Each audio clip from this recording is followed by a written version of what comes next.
in today's episode of Jabaz Stories. Today we have our guest Yash Shivare, who is popularly known as Shivyash Bukkad of Agra. Shiv took his passion for food and converted it into a thriving digital brand. He has been into this content creation journey since last 6 long years. So join us as we talk about his inspiration, challenges in the world of ever competitive world of digital media. Hi Yash, welcome to Jabaz Stories podcast. How are you? I'm good. I'm super good because of थोड़ी सी tension है लेकिन मैं बहुत बढ़िया हूँ अभी on camera. ठीक है। तो यश, मुझे आपके बारे में एक बहुत ही बेसिक चीज़ जाननी थी। जब हम कुछ स्टार्ट करते हैं या कुछ भी स्टार्ट करने का सोचते हैं, वो उसके लिए ना एक इंस्पिरेशन मिलती है हमें कि यार हमें कुछ करना है। फॉर एग्जांपल मैं अपना देती हूँ, जब लॉकडाउन लगा था इन 2019, ठीक है, तो I have given my board exams in that year and everything. फिर उसके बाद मुझे लगा यार चीज़ें बहुत बोरिंग जा रही हैं, नथिंग प्रोडक्टिव इज हैपनिंग। तो तब मैं फूड वीडियोस स्क्रॉल करती थी, तब घर की तरफ से प्रेशर भी था कि यार खाना बनाना सीख। तो तब मुझे लगा यार I should start doing something on Instagram, social media पे तब बहुत चीज़ें एक्टिव थी, बहुत सारी, ठीक है। तो वो मेरा इंस्पिरेशन था। आपका इंस्पिरेशन क्या था? That you have to build your own brand, your page Shivyash Bukkad of Agra. अब बेसिकली मतलब जर्नी एक ऐसी है मेरी, बहुत एक्सप्लोरिंग वाली है। बचपन से मुझे शौक था मतलब फूड का, मैं बहुत बाहर का मैं बचपन से ही खा रहा हूँ। लाइक पिज़्ज़ा हो गया, आगरा में पहले सिर्फ मैकडी और पिज़्ज़ा हुआ करता था, मैकडी भी बहुत बाद में है, पिज़्ज़ा हुआ करता था। तो मैं पापा वगैरह के साथ हम फैमिली जाते थे, मतलब तो सीधा पिज़्ज़ा जा रहे हैं या फिर बाहर फूडिंग वूडिंग, वो बहुत छोटी छोटी चीज़ें थी। सदर में बहुत छोटी चाट चौपाटी थी। तो वो स्टार्टिंग से ही मेरे को वो रहा है। और अपने आगरा में स्ट्रीट फूड रहा ही बहुत ज़्यादा है। मैं जहाँ रहता हूँ मेरे चारों तरफ आप समझो कि बेड़े ही मिलती है। मतलब आप समझो वैरायटी ऑफ बेड़े ही है, और बेड़े ही जिसने खा ली वो फिर हो गया उसका। तो वो सारी चीज़ें तो मेरी स्टार्टिंग से ही था। तो जब ये मैं ना वीडियोस देखता था, मेरे को है ना चीज़ें बहुत जल्दी मिल गई, मेरे को फ़ोन भी जल्दी मिल गया, तो मैं यूट्यूब वगैरह देखता था। मेरे को फ़ोन मिल गया था 8th क्लास में, ठीक है, 2011-12 में अप्रॉक्स। तब लोग फ़ोन नहीं जानते थे, इतना मार्केट में नहीं होता था। तो उस टाइम पे मैं बहुत यूट्यूब वगैरह देखता, तो वीडियोस आती थी कुछ, मैं उनको फॉलो अप करता था। फिर मेरा क्या ना मेरा एडमिशन हो गया था DU में, दिल्ली यूनिवर्सिटी में, बट उससे पहले मैं फेल भी हो चुका था। तो मैं आगरा में मैं ऑलरेडी फेसबुक पे इतना एक्टिव था कि बहुत सारे लोग मुझसे ऑलरेडी जुड़े हुए थे, तो मैंने पूल पार्टीज करी, बहुत सारी चीज़ें करी। मेरे को एक्सप्लोर करने मज़ा आता था एज ऑफ पढ़ाई वढ़ाई और ये सब चीज़ें। लेकिन मेरे दोस्त सब पढ़ाकू वाले थे। तो ये जो मेरी जर्नी स्टार्ट हुई थी ना, मैं दिल्ली में वही सब चीज़ों पे ही था। फूड भाई मैं सबने बहुत सुना है कि दिल्ली में बहुत फूड है, तो मैं बहुत जाता था। तो मैं वहाँ पे फ़ोटो खींच के मैं पोस्ट करता था, क्योंकि पहले फ़ोटोज़ अपलोड होते थे।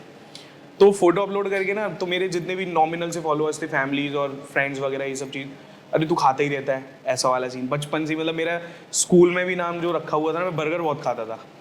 मेरे कैंटीन में बर्गर हो गया, पैटीज हो गया, मैं वो बहुत खाता था। इवन सब लोग हंसोगे, मेरी मासी के बेटे थे, तो वो हम सब एक ही स्कूल में थे, तो वो बड़े थे, मैं छोटा था 6th-7th में। मुझे शौक था ही, पैसे में लेके आता था घर से एक्स्ट्रा लंच बॉक्स के अलावा। लेकिन अब वो बर्गर वगैरह खाना ही है, लेकिन भैया वगैरह लंच बॉक्स लेके नहीं आते थे, वो मुझसे खरीदते थे। मतलब समझते हो, वो मुझसे लंच बॉक्स, मम्मी के हाथ का खाना सब पसंद था ही उनको, भाई मैं तो खाता ही हूँ डेली, तो वो मुझसे, उनको घर का खाना खाना होता था, तो वो मुझसे खरीद के मैं बर्गर खाता था। तो सब मेरी क्लास में ये कहते थे साला बाहर का ही खाता है ये, मतलब अपना लंच बॉक्स लाता है वो भी नहीं, भैया को बेच देता है। मतलब उनके फ्रेंड्स में मैं बहुत पॉपुलर हूँ, ये टिफिन बेचने वाला भाई है, ये लंच बॉक्स बेचता था। तो वो एक सीन है। तो तब से ही मेरे को बहुत ज़्यादा शौक है। तो जब मैं दिल्ली में था ना, तो पराठे वाली गली बहुत चलती थी, चांदनी चौक टू चाइना आई थी, तो मेरे को वो देखनी थी। तो मैंने वहाँ पर भी पढ़ाई ना करते हुए पूरी दिल्ली एक्सप्लोर करी थी। मैं अपनी बाइक यहाँ से लेके गया था, तो मैं पूरा एक्सप्लोर कर, तो वहाँ पर है ना एक रबड़ी पराठा बना था। हाँ, तो रबड़ी पराठा बनाना, मैंने कहा ये रबड़ी पराठा बनाया कैसे है, तो उसका मैंने सबसे पहले चीज़ देखी थी। तो वो पूरा वो गुजिया टाइप में बनाते हैं, फिर उसको फ्राई करते हैं। पराठा अलग तरीके से सिकता है, लेकिन वो एक तरीके से डीप फ्राई कर दिया उसको। तो वो तोड़ के फिर मैंने उसका एक फ़ोटो डाला था, तो उस पर बहुत सारा लोगों का रिस्पॉन्स आया था कि भाई अरे ये कहाँ कैसे क्या चीज़ें हैं। तो ऐसे ऐसे धीमे धीमे ये चीज़ें चलती गई। तो मैं ऐसे एक तरीके से फूडी हो गया। और आगरा में कुछ लोग करते थे, इतने सारे कैफ़ेज़ नहीं थे, कुछ भी नहीं था, मतलब आप समझो कोई ये सब चीज़ें करता ही नहीं था, तो कोई कम्युनिटी भी नहीं थी तो जिससे हम सीख सकें या साथ में काम कर सकें। तो एक आध लोग आए थे, वो लोग करते थे जो बाहर जॉब करते थे, वो आगरा में स्टार्ट किया था, तो मैंने उनके संग जुड़ने की कोशिश भी करी, बट दे आर लाइक कि आपका ये बेकार है, आपका वो सही नहीं है, फलाना ढिमकाना, बहुत सारी चीज़ें होती हैं। तो लोगों को है ना, किसी को कुछ करना होता है ना, तो वो एक अलग आर्ट बन जाता है। तो ये भी एक अलग तरीके की स्टोरी है मेरी कि मैंने ये स्टार्ट कैसे किया था। मेरा स्टार्ट ऐसे ही हुआ था, तो मैं फूडी था, तो मेरा मन था मैं दुनिया की सारी चीज़ें घूमूं, खाऊं और लोगों को बताऊं उसके बारे में, क्योंकि ऐसी बहुत सारी चीज़ें हैं ना जो लोगों के एक गली छोड़ के होती हैं, लेकिन उन्होंने 50-50 साल से नहीं खाई होती हैं, और वो एकदम ऐसी होती हैं लाजवाब। तो मैंने ऐसी बहुत सारी चीज़ें कवर करी हैं, बहुत सारी। ओके, तो ये है मेरा स्टार्टिंग पॉइंट। ठीक है। तो ये जान के तो मुझे बहुत इंटरेस्टिंग लगा, बट इससे सुन के मेरे दिमाग में एक क्वेश्चन और अराइज हुआ।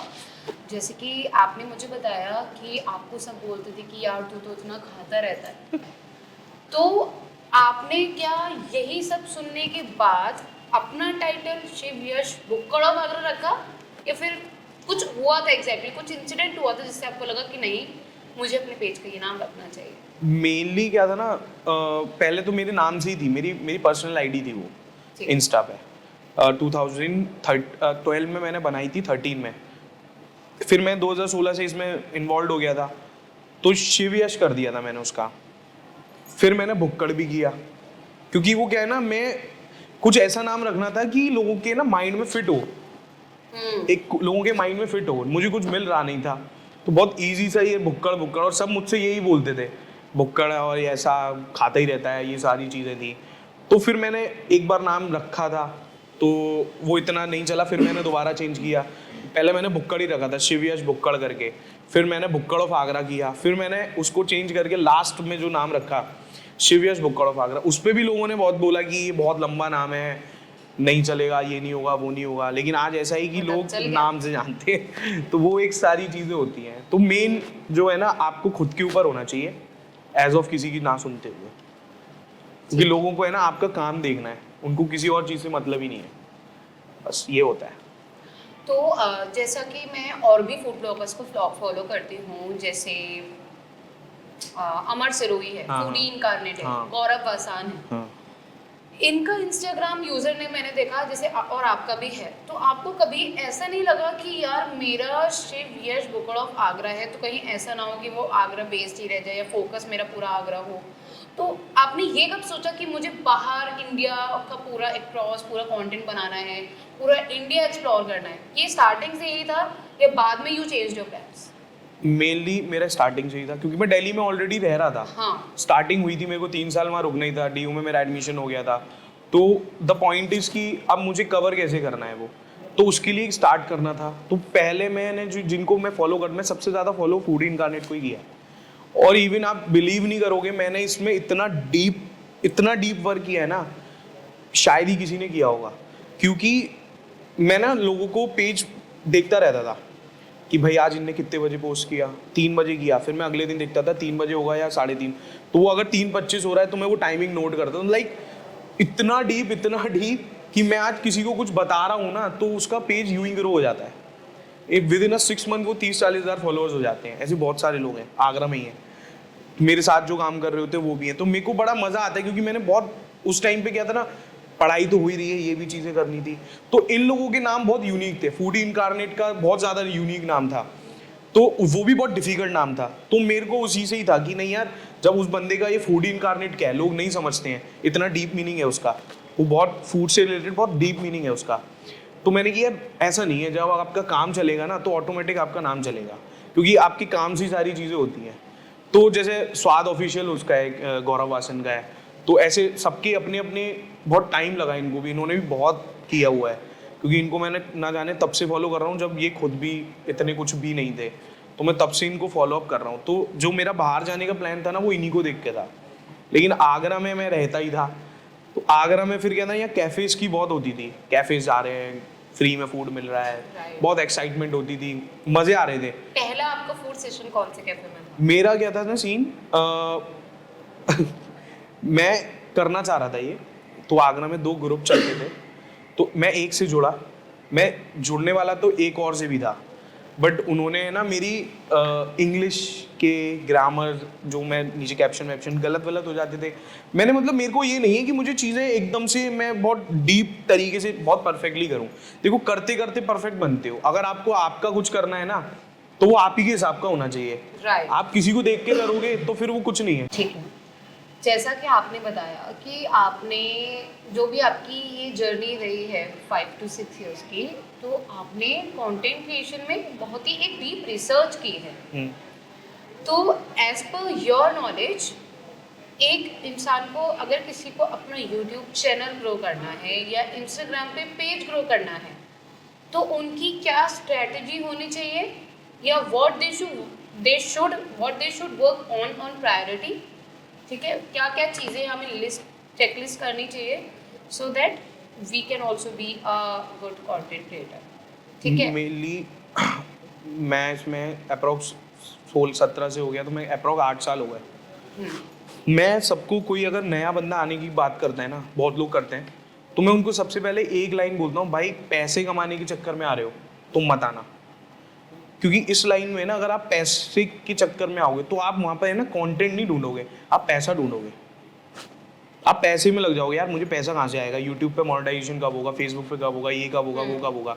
तो आपका क्या थॉट प्रोसेस था इसमें? मैंने बताया ना, मेरे को खाने का बहुत शौक था, मुझे एक्सप्लोर करना था, जो मैं खाऊं मैं लोगों को दिखाऊं, मेरा ये था।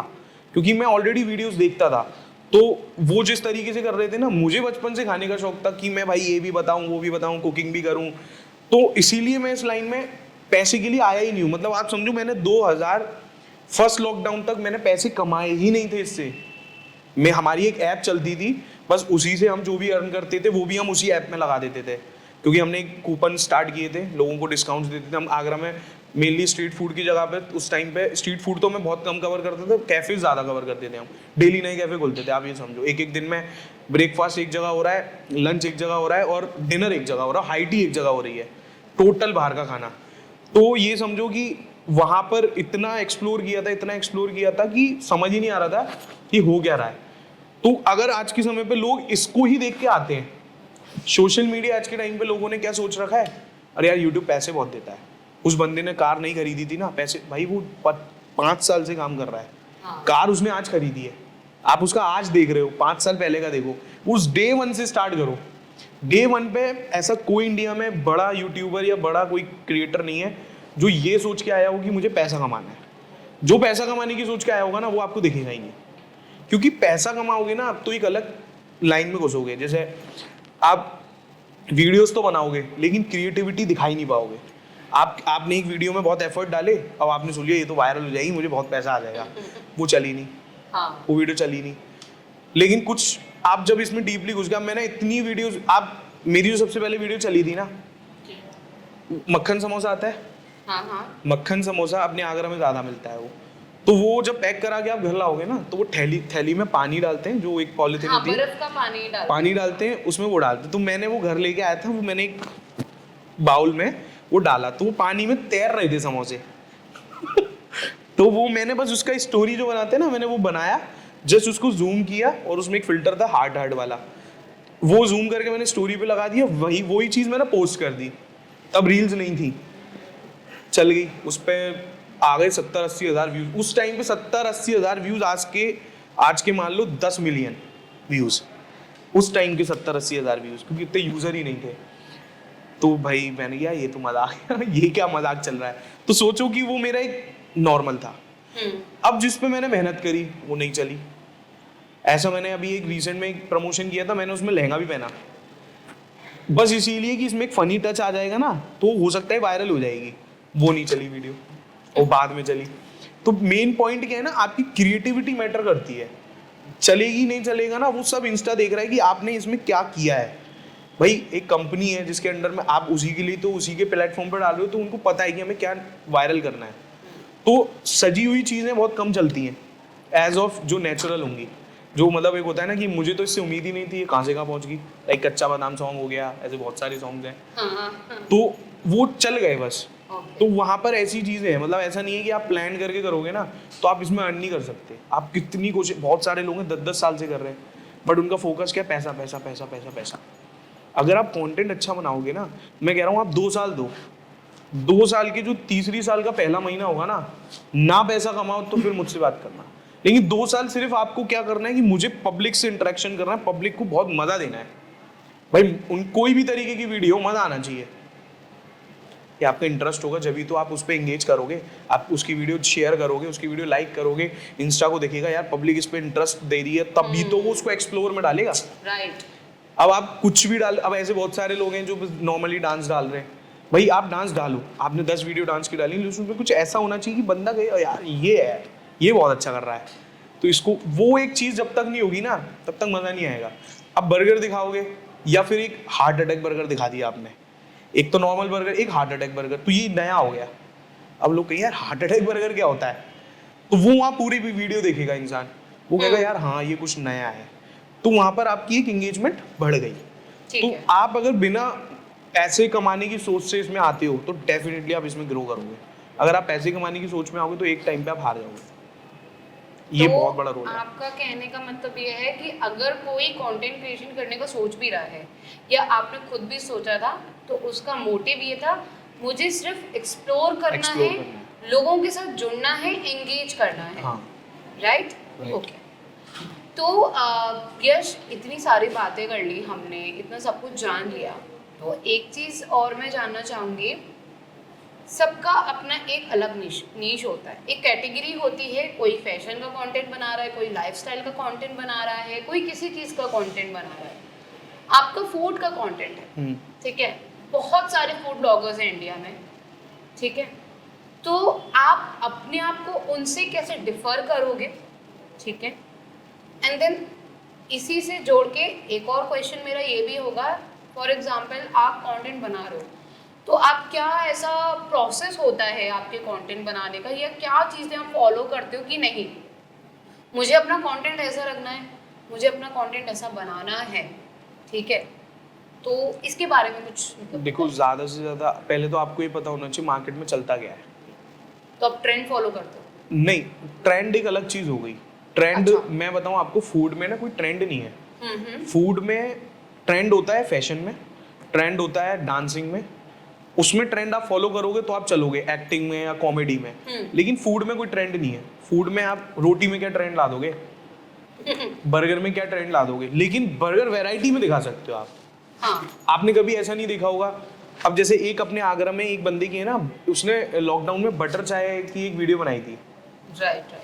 बहुत चली वायरल गई थी, बहुत चली थी वो यूनिक थी, वो इसलिए चली थी। लेकिन उसके बाद उस बंदे की कोई वीडियो नहीं चली। अब उसको क्या था, उसको ये समझना था कि यार ऐसा कंटेंट चलता है, तो उसको वर्क उसी पे करना चाहिए था। वो डेफिनेटली बता रहा हूँ, वो पेज बहुत बड़ा हो सकता था उस पीरियड में, क्योंकि उस पीरियड में ना रील्स की शुरुआत हुई थी।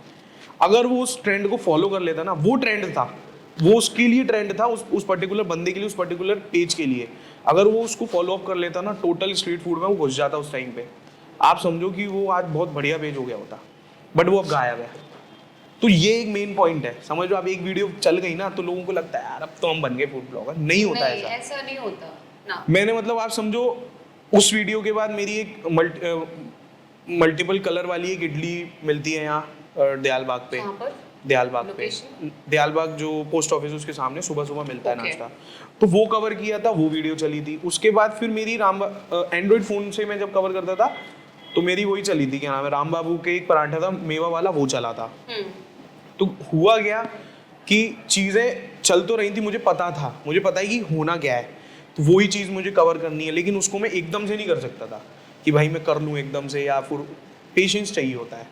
तो जैसे आपने बोला ना कि चीज़ें कैसे हम ग्रो कर सकते हैं। हाँ, मतलब आप कंटेंट कैसे अपना प्लान करते हो? उसका प्लानिंग यही रहती है कि भाई मेरे को पता है मेरे पेज पे ना ये चीज़ें चलती हैं, मुझे पता है कि मेरे पेज पे इस चीज़ का रिस्पॉन्स आता है, तो मैं फिर उसी चीज़ों से ही रिलेटेड काम करता हूँ। लाइक मुझे पता है स्ट्रीट फूड चलेगा ही चलेगा, तो मैं स्ट्रीट फूड को नहीं छोड़ता। अब जैसे मैं रिसेंटली अभी मैं प्रमोशंस कर रहा था, लेकिन मैं स्ट्रीट फूड भी डाल रहा था। मैंने ऐसा नहीं किया कि मैं सिर्फ प्रमोशन ही डाल रहा हूँ, मेरे स्ट्रीट फूड भी आ रहा था। उसी की वजह से वो वीडियोस भी वायरल हो रही थी, वरना आपका प्रमोशनल कंटेंट नहीं चलता। आगरा में कुछ पेजेस हैं जो सिर्फ प्रमोशन डालते हैं, सिर्फ प्रमोशन डालते हैं। अब वो हमें देख के फिर स्ट्रीट फूड भी डालने लगे, उनके स्टक है, फॉलोअर्स भी स्टक हो गए, और उनके व्यूज भी स्टक हो गए। वही चीजें रिपीट हो रही हैं, आप कुछ नया नहीं कर पा रहे हो। अब स्ट्रीट फूड्स का क्या होता है, स्ट्रीट फूड की पब्लिक सिंगल नहीं है, उसकी फिक्स पब्लिक नहीं है। वो जैन को भी देखेगा, वो हर कैटेगरी को देखेगा। आपका कोई भी कंटेंट सबको देखेगा। वो फूड एक ऐसी चीज है, उसका कोई पर्टिकुलर फॉलो अप नहीं है। मतलब ऐसा नहीं है कि उसको सिर्फ, आपका कहने का मतलब है किसी का कोई एक पर्टिकुलर इंटरेस्ट नहीं है, खाना ऐसी चीज है जो सबको सबको देखेगा, सबको देखेगा, मतलब बूढ़ा बड़ा छोटा मोटा सबको सबको देखेगा। तो वहां से आपका पेज क्या हुआ, एक्सप्लोर हुआ। हाँ। अभी तक आप एक वीडियो एक कंटेंट पे काम करो, उसकी ऑडियंस 100 है, यहाँ पे उसकी ऑडियंस 1000 है। तो वो 100 वाली चीज 10 जगह, तो 1000 पे आप ऑटोमेटिक पहुंच गए। वहां पे प्रमोशन आपका काम करेगा, वहां आपने बिल्ड किया। तो वो भी मैंने तब स्टार्ट किया ना प्रमोशन में, पहले फेस ही नहीं दिखाता था। मैंने पूरा इंडिया, मैंने जितनी भी सिटीज कवर करी, मैं फिर बिना फेस के कवर करी, बहुत वायरल हुई है मेरी वीडियो। तो आपको फेस दिखाने का आइडिया कब आया? मेरे को फेस दिखाने का आइडिया तब आया जब जो लोग हमारी कॉपी कर करके वो जो चीजें आगे बढ़ रहे थे, तो मैंने किया जब हम क्यों नहीं कर रहे हैं ये चीज। हमारी सिटी में हमारी वैल्यू कम हो रही थी, हमारे नाम पे लोग काम ले रहे थे, हमारी चीजें बता के चीजें कर रहे थे, तो वो पता तो चल जाती है। आगरा कोई इतनी बड़ी जगह है नहीं। तो वहां पर से फिर मैंने की यार अब ऐसा घुसते हैं, अब फेस पे काम करते हैं। तो वहां से हमने फेस दिखाने स्टार्ट किया। वो फेस के लिए फिर हमने बहुत इंटरेस्ट की वाली प्रमोशंस वीडियो बनाई कि लोगों को मजा आए और वो खरीदने भी जाए और वो कहे यार मजा आ रहा है इनकी वीडियो देखने में। तो वहां पर हमने उस कंटेंट को भी है ना, कंटेंट बनाया। लोग बोलते हैं वीडियो, हम कंटेंट मींस कि आपसे बंदा टच हो गया ना, आपकी बात मान रहा है। मैं एक वीडियो में बोल रहा हूँ ग्वालियर में बैठे बंदे से कि आप आगरा आके ये ले सकते हो, वो बंदा अगर मेरे कहने पे आगरा आके वो ले रहा है, तो आप समझो आपने बहुत कुछ उगाड़ लिया। हाँ। ये है मेन कंटेंट क्रिएशन। ये नहीं है कि अब मेरे को एक्सपीरियंस ही नहीं है, मेरे पेज पे कोई कंटेंट ही नहीं है और मैं चिल्लाता रहूँ आप ये बहुत अच्छी चीज़ दे रहे हैं, ये हो रहा है वो हो रहा है। भाई अगर उसका एक्सपीरियंस खराब होगा, वही बंदा आपको गाली देगा कमेंट में। यश, तो हमने काफ़ी सारी चीज़ों के बारे में बात कर ली। इंस्टाग्राम के बारे में तो आपने बहुत कुछ बता दिया, ठीक है। जैसे कि हम जानते हैं कि आपका आई थिंक एक यूट्यूब चैनल भी है, तो आपने ये कब सोचा कि आपको अब यूट्यूब पर भी आना चाहिए? क्योंकि मोस्टली कंटेंट क्रिएटर्स का जो फोकस होता है दैट इज इंस्टाग्राम और फेसबुक। यूट्यूब पे बहुत कम लोग बोलते हैं कि नहीं हम इंस्टाग्राम भी करेंगे, फेसबुक भी करेंगे, यूट्यूब भी करेंगे। यूट्यूब बहुत से लोगों की लिस्ट में नहीं होता। तो यूट्यूब की क्या इंपॉर्टेंस है और उस पर मोनेटाइजेशन कैसे होता है? मेनली क्वेश्चन गलत हो गया ये। अच्छा। मेनली लोग यूट्यूब पे आते हैं। अच्छा। इंस्टा और फेसबुक पे नहीं पता लोगों को यहाँ से भी कुछ किया जा सकता है। ये हुआ ही लॉकडाउन के बाद जब से रील फॉर्मेट आया, ठीक है। तब इंस्टाग्राम का एक एक्सप्लोर करने का एक पूरा का पूरा फंडा हुआ है स्टार्ट। फेसबुक पे उन लोगों को पता है कि ये चीज़ें मोनेटाइज होती है। एक्चुअल में फेसबुक बहुत टाइम से मोनेटाइज था, लेकिन लोगों को पता ही नहीं था। लोगों को बस ये पता है कि पैसा कमाना है वीडियोज़ में, तो वो यूट्यूब है। मेरा स्टार्टिंग से था, मुझे अभी यूट्यूब में जाना ही नहीं है, स्टार्टिंग से था। मतलब एक्चुअल में मैं और मेरा एक और है भाई है, मेरे घर के सामने रहते, तो हम लोग भाई से ही हैं। तो वो गेमिंग में है, तो वो फेसबुक पे काम करता है टोटल, ना वो इंस्टा पे है ना वो यूट्यूब पे है, टोटल फेसबुक पे काम करता है वो। उसने उससे इतना अर्न कर लिया कि कोई एक इंजीनियर क्या, कोई एक IIM वाला बंदा भी नहीं कर पाएगा, इतना अर्न कर चुका है वो। ऐसे ही उसके जो ग्रुप में वो सब, तो हम लोग साथ में ही काम करते हैं, तो चीज़ें नॉलेज एक साथ ही होता है। हमारा पूरा ऑफिस पूरा वहाँ पे पूरा सेटअप बना हुआ है, तो हम वहीं से ही काम करते हैं सारा। तो हमारा स्टार्टिंग से ही था कि अभी यूट्यूब में नहीं घुसना, क्योंकि यूट्यूब है ना लॉन्ग वीडियोस के लिए काफ़ी हार्ड है। आपको कंटेंट चाहिए बहुत डेली नया, और फिर उसमें ना बहुत टाइम लगता है। तो टाइम पेशेंस जिसमें होगा वो कर सकते हैं, लेकिन मेरे को स्टार्टिंग से ही था ना, इंस्टा पे बहुत रिस्पॉन्स आता है, पब्लिक से इंटरेक्शन बहुत अच्छा रहता है। यूट्यूब पे इंटरेक्शन नहीं है, आप कमेंट्स में ही वो कर सकते हो, लेकिन वहाँ मैसेजेस वगैरह कुछ नहीं कर सकते, आपकी कोई तारीफ नहीं कर सकता, आपको समझ नहीं आएगा। कमेंट्स तो कमेंट्स होते हैं, आप कितना भी वो कर देना, एक कन्वर्सेशन नहीं हो सकती किसी के साथ, तो वो इंस्टा पे हो सकती है। तो वहां पर मैंने इसलिए स्टार्टिंग से ही मैं इंस्टा ही करता रहा, ना मैं फेसबुक पे घुसा हूँ, ना मैं उसमें आपका यूट्यूब में आया था। लेकिन मैं मेरे को ये था कि जब तक मैं उसको ढंग से नहीं जान लूंगा ना, मैं उसमें जाऊंगा नहीं। मैंने मतलब हर चीज़ एक नॉन प्लान्ड है, लेकिन उसका एक रीज़न था कि अभी ये नहीं करना तो नहीं करना, वो नहीं करना तो वो नहीं करना। तो जब मेरे को पूरी नॉलेज आई, तो मैंने उसके ऊपर, आप समझो मैं यूट्यूब भी तब से ट्राई कर रहा था, लेकिन मैं नहीं करता था, बहुत मतलब डालता ही नहीं था कुछ भी। फिर मैंने अभी जस्ट 1 साल में, मतलब आप मानो 6 महीने में यूट्यूब मैंने पूरा, क्योंकि मैंने एल्गोरिथम समझ लिया, फिर मैंने वो पूरा का पूरा ग्रो कर दिया, फिर जो मेरे साथ में काम करते थे उनका भी ग्रो करवा दिया। वो करवाना से इन द सेंस कि एक होता है ना कि आप सीधे रास्ते पे चल रहे हो लेकिन कहीं गलती आ रही है, वो आपको दिख नहीं रहे, जो गड्ढे आते हैं ना वो दिखते नहीं है, या ये गड्ढे, ये एक गड्ढा मतलब आपको पूरा का पूरा इस सोशल मीडिया पे ना हिला देता है। तो वो सब चीज़ें मैंने ऑलरेडी बहुत ठोकरें आगे, बहुत सारे रेड पेज कर हुए, चैनल बंद हुए, ये हुआ वो हुआ, पता नहीं क्या क्या चीज़ें फेस कर रहा हूँ बहुत टाइम से। तो फेसबुक पे सबसे ज़्यादा होता है ये, फेसबुक पे आपका मोनेटाइज पेज, आपकी कोई गलती नहीं, कुछ नहीं, सब कुछ ऑर्गेनिक के बावजूद भी वो पेज रेड हो जाता है। एक मेरी वीडियो थी जो 40 मिलियन तक तो उसने मुझे पैसा दिया, 40 के बाद वो जब 60 मिलियन तक गई ना, उसने पैसा ही नहीं दिया, वो येलो डॉलर हो गई। येलो डॉलर मीन्स आपकी वीडियोस पे व्यूज आएंगे लेकिन आपको पैसा नहीं मिलेगा। ओके। रेड हो जाती है तो आपके ना व्यूज आएंगे ना कुछ आएगा, ना आपको पैसा मिलेगा, तो वो होता है। तो वहां पर इसमें इतनी डीप चीजें थी ना, तो मैं उनसे ऑलरेडी डर रहा था कि यार ये हो जाएगा, फिर मेरी मेहनत वेस्ट हो जाएगी, तो पहले एक जगह पे फोकस करो। तो मैंने टोटल इंस्टाग्राम को मैंने फुल एल्गोरिथम समझ लिया, तो वो वहाँ पर एक चीज़ें आई। तो इंस्टाग्राम का तो मैं फुल ऑन, मैं इंस्टा पे हूँ, मेरा साथ वाला फेसबुक पे है, मैं अब यूट्यूब में भी पूरा नॉलेज आ चुकी है कि कैसे क्या होना है क्या नहीं होना। मतलब ये समझो कि जो चीज़ मैंने 1 साल 1.5 साल 2 साल में करी, लोगों के मैंने 1-1 महीने में करवा दी। अब उसमें मैंने किया वो नहीं है, बट ये है कि वो एक टीम वर्क था। तो वो तरीके से, एक होता है ना आपने ठोकर खाई, अब मैं आपको वो आप बोलोगे यार मुझे ये मूवी देखने जाना, मैं आपको पहले ही बता दूं या कोई फायदा नहीं है, तो आप नहीं जाओगे। या मैं बोलूँ नहीं यार तू ये मूवी देख के आ, तो वो क्या होगा कि आप जाओगे, आप में भी क्यूरियोसिटी आएगी ना। तो वो एक होता है ना सपोर्ट करना, आपको नहीं समझा कंफ्यूजन को सॉल्व करना। एक होता है हमें पता चल गया कि भाई ये काम करने से रिजल्ट आएगा, तो आप वो करोगे और बहुत फास्ट कर लोगे। तो वो वहाँ पर ऐसी चीज़ें थी। तो फेसबुक और यूट्यूब मेन है, अगर आप उस पर वीडियोस डाल के पैसा कमाते हो तो उस पर, लेकिन सर्कमटेंसेस बहुत ज़्यादा है, बहुत ज़्यादा। और इंस्टा पे आपको, इंस्टा का भी पैसा नहीं देगा, आपको बनाना पड़ेगा। तो वो जब तक आप बिल्ड कर देते हो ना, अब ये समझ लो इंस्टा पे अगर आपके 2.5-3 लाख फॉलोअर हैं, तो आपकी वैल्यू एक यूट्यूब पे जिसके 1-2-3 मिलियन फॉलोअर्स ना, आप उसके बराबर आ जाओगे। क्योंकि यूट्यूब पे ऐसे इतने लोग हैं जिनके 20-20 मिलियन है, लेकिन इंस्टा पे उनके 100 के भी नहीं है। तो इंस्टा एक रियल आइडेंटिटी पे बेस्ड है। यूट्यूब लोग फेक भी करते हैं, लोग डुप्लीकेट कंटेंट पे भी करते हैं, लोग बस कर रहे हैं ऐसा भी करते हैं। तो आज की डेट में ऐसे बहुत सारे लोग हैं जिनके दिमाग में लाइक उनको ऐसा लगता है कि उनका एक माइंडसेट बन चुका है बेसिकली, हाँ। कि इंस्टाग्राम पे ग्रो करना is very easy in comparison to YouTube. तो क्या आपको भी ऐसा लगता है, और अगर ऐसा लगता है तो क्यों? इन केस अगर किसी को डिफिकल्टी हो रही है कि नहीं यार मुझे अपना चैनल ग्रो करना है, तो what they can do in that case जिससे कि उनका चैनल मतलब ग्रो जाए, like you can tell us in points so that it would be easier for our audience to understand this thing. देखो, grow करने का सबसे बेस्ट एक सिंपल सा तरीका है। मैं फेसबुक के इवेंट में गया था, उन्होंने साफ सुथरी एक बात बोली थी, मतलब उन्होंने कुछ भी ऐसा नहीं बताया। लोग, आप गूगल सर्च करो how to grow Instagram, how to grow YouTube, आपको 50 नहीं 50 लाख आर्टिकल्स मिल जाएंगे, लेकिन कंक्लूजन नहीं मिलेगा कि ऐसा करने से ऐसा होगा। तो आप वो कंक्लूजन हमें बताओ। मैं कंक्लूजन सिंपल सा फंडा है, अगर आप कोई एक पर्टिकुलर वीडियो में आपका जो इसमें इंटरेस्ट है, हाँ। आप वो बनाओ, अपलोड करो, बनाओ अपलोड करो, बनाओ अपलोड करो, खत्म। अपने आप ग्रो करोगे, अपने आप ग्रो करोगे। कैप्शन और हैशटैग्स जो हम हैशटैग तो नॉर्मल आप यूज करो, कंटेंट से रिलेटेड हैशटैग यूज करो, ओवर नहीं करने कि 30 डालने हैं 25। पहले मैं भी 30 डालता था, 25 डालता था। बहुत सारी लोग साइट से उठा के हैशटैग डालते हैं, कुछ नहीं करना। बेसिक रखो आप। मोस्ट वायरल वीडियोस जितनी भी है इंटरनेट पे, ना तो उनमें हैशटैग होगा, ना उनमें कोई कैप्शन होगा, वो सिर्फ एक कंटेंट होगा। आपकी वीडियो का रोल है सारा।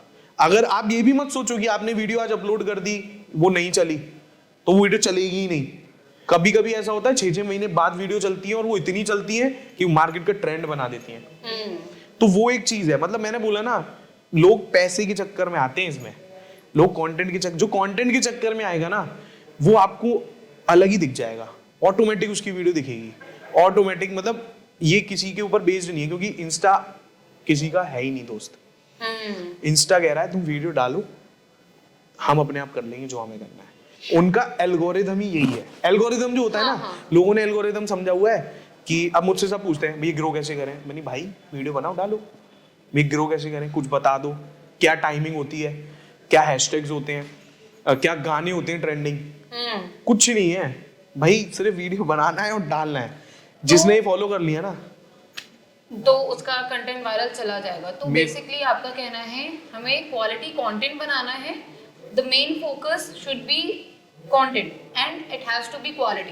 लाइक आपको नॉलेज देनी चाहिए उस कंटेंट के through so that people can, आपकी वीडियो फायदे की होनी चाहिए। हाँ भाई आज मैंने सर्च किया आगरा में बेस्ट कचौरी का मिलती है। हाँ सबसे बेसिक क्वेश्चन है अपने आगरा का कि सबसे बेस्ट वीडियो किसकी है। मेरा एक बेसिक सा आंसर है, जिसकी बेस्ट आपको लगती है ना वो ही बेस्ट है, क्योंकि आगरा में आप उंगलियों पे नहीं गिन सकते बेड़े की दुकानें, इतनी है, हर मोड़ पे बेड़े की दुकान है यहाँ पे। तो वहां पर आप किसी को बता ही नहीं सकते कि यार ये बढ़िया है। आप 10 लोगों को खड़ा कर लेना, 10 के 10 आंसर कभी सेम ही नहीं होंगे बेड़े के मामले में। तो वहां पर अब क्या है, अब आपके माइंड में आता है कि यार अब बेड़े कैसे हम एक पर्टिकुलर को फोकस, अब आप समझ गए ना कि बेड़े किसी एक की हम डिक्लेयर ही नहीं कर सकते कि इसकी बेस्ट है। टूरिस्ट के लिए सबसे बेस्ट बेड़ी पता है किसकी है? देवी राम की। आगरा वालों के लिए बेस्ट बेड़ी जो स्पाइसी खाते हैं उनके लिए ये रमन स्वीट्स की। जो प्रीमियम वाले लोग हैं आगरा में उनके लिए ब्रजभोग की, भगत हलवाई की। ठीक है, कैटेगराइज हो गया बेड़ी में भी, अमीर गरीब मिडिल क्लास इसमें भी कैटेगराइज है। तो अब जो वैसी खा रहा है बेड़ी तो वो ठेल वाले की, लेकिन बेस्ट बेड़ी आपको अगर कहीं मिलेगी ना वो ठेल पे मिलेगी। उससे बेस्ट अगर आपको खानी है तो वो रमन की है। फिर देसी घी में तो फिर आप किसी भी बड़े हलवाई की खा लो, वो देसी घी एक लोटा डालते हैं बस। अब बेड़ई के बारे में डिस्कशन हो ही रहा है तो आगरा के खाने की भी कुछ बात कर ली जाए। हाँ। आगरा में भी आपने काफी सारा स्ट्रीट फूड कवर किया है, काफी सारे रेस्टोरेंट्स में आप गए हो, काफी सारे कैफेज में आप गए हो, तो आपके अकॉर्डिंग क्या बेस्ट 3 या 4 ऐसे स्ट्रीट फूड जो अगर टूरिस्ट आ रहा है बाहर से तो उनको ट्राई जरूर करना चाहिए? लाइक आप आगरा के लोगों को भी पर्सनली सजेस्ट करो, क्योंकि बहुत से लोग ऐसे होते हैं जिन्हें पता नहीं होता कि यहाँ ये चीज़ इतनी अच्छी मिल रही है और उनको वीडियोस देख के पता चलता है। तो आप आगरा के लोगों को क्या सजेस्ट करोगे? तो मेनली तो अपने आगरा में बेड़ई बहुत कॉमन है। हाँ, और बेड़ई अपने आगरा में कॉमन है, लेकिन पूरे इंडिया में ऐसी बेड़ई कोई नहीं बनाता। ओके। एक तो ये बेड़ई का आपको जरूर ट्राई करनी चाहिए अगर आप बाहर से कहीं से आ रहे हो ना, या तो आपको ये जरूर ट्राई करना चाहिए। यहाँ सालों से खाई जा रही है बड़े, लोग बोलते हैं कि इससे फैट हो रहा है, ये हो रहा है, वो हो रहा है। ऐसा कुछ नहीं है, हमारी मेंटेलिटी है।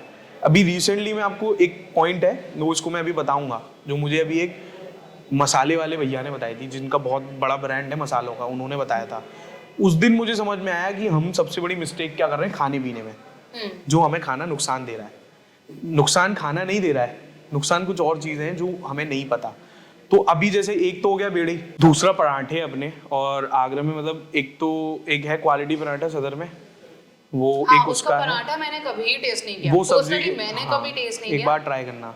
हाँ। तो 2 तरीके की पराठे, एक रसगुल्ला पराठा और एक हार्ट अटैक पराठा देता है, वो तो बस एक फैंसी पराठे में से है, लेकिन उसका नॉर्मल पराठा ट्राई करना, मतलब लगेगा घर का खाना खा रहे हो, बहुत बढ़िया है।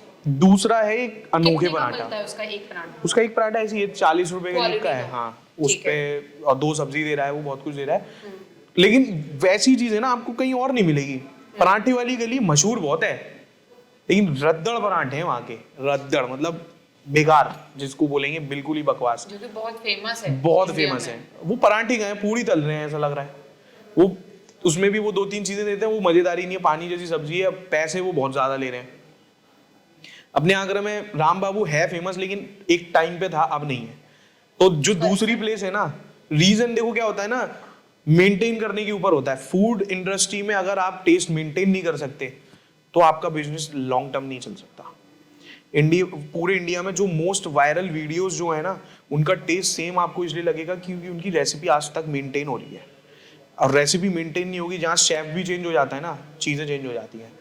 अब अपने आगरा में जो बेस्ट टू बेस्ट पराठा जो मिलेगा ना, बेस्ट टू बेस्ट मतलब उसका कोई तोड़ ही नहीं है, वो है अनोखे पराठा। जो नाम है ना वैसे ही उनके पराठे हैं, अनोखे एकदम।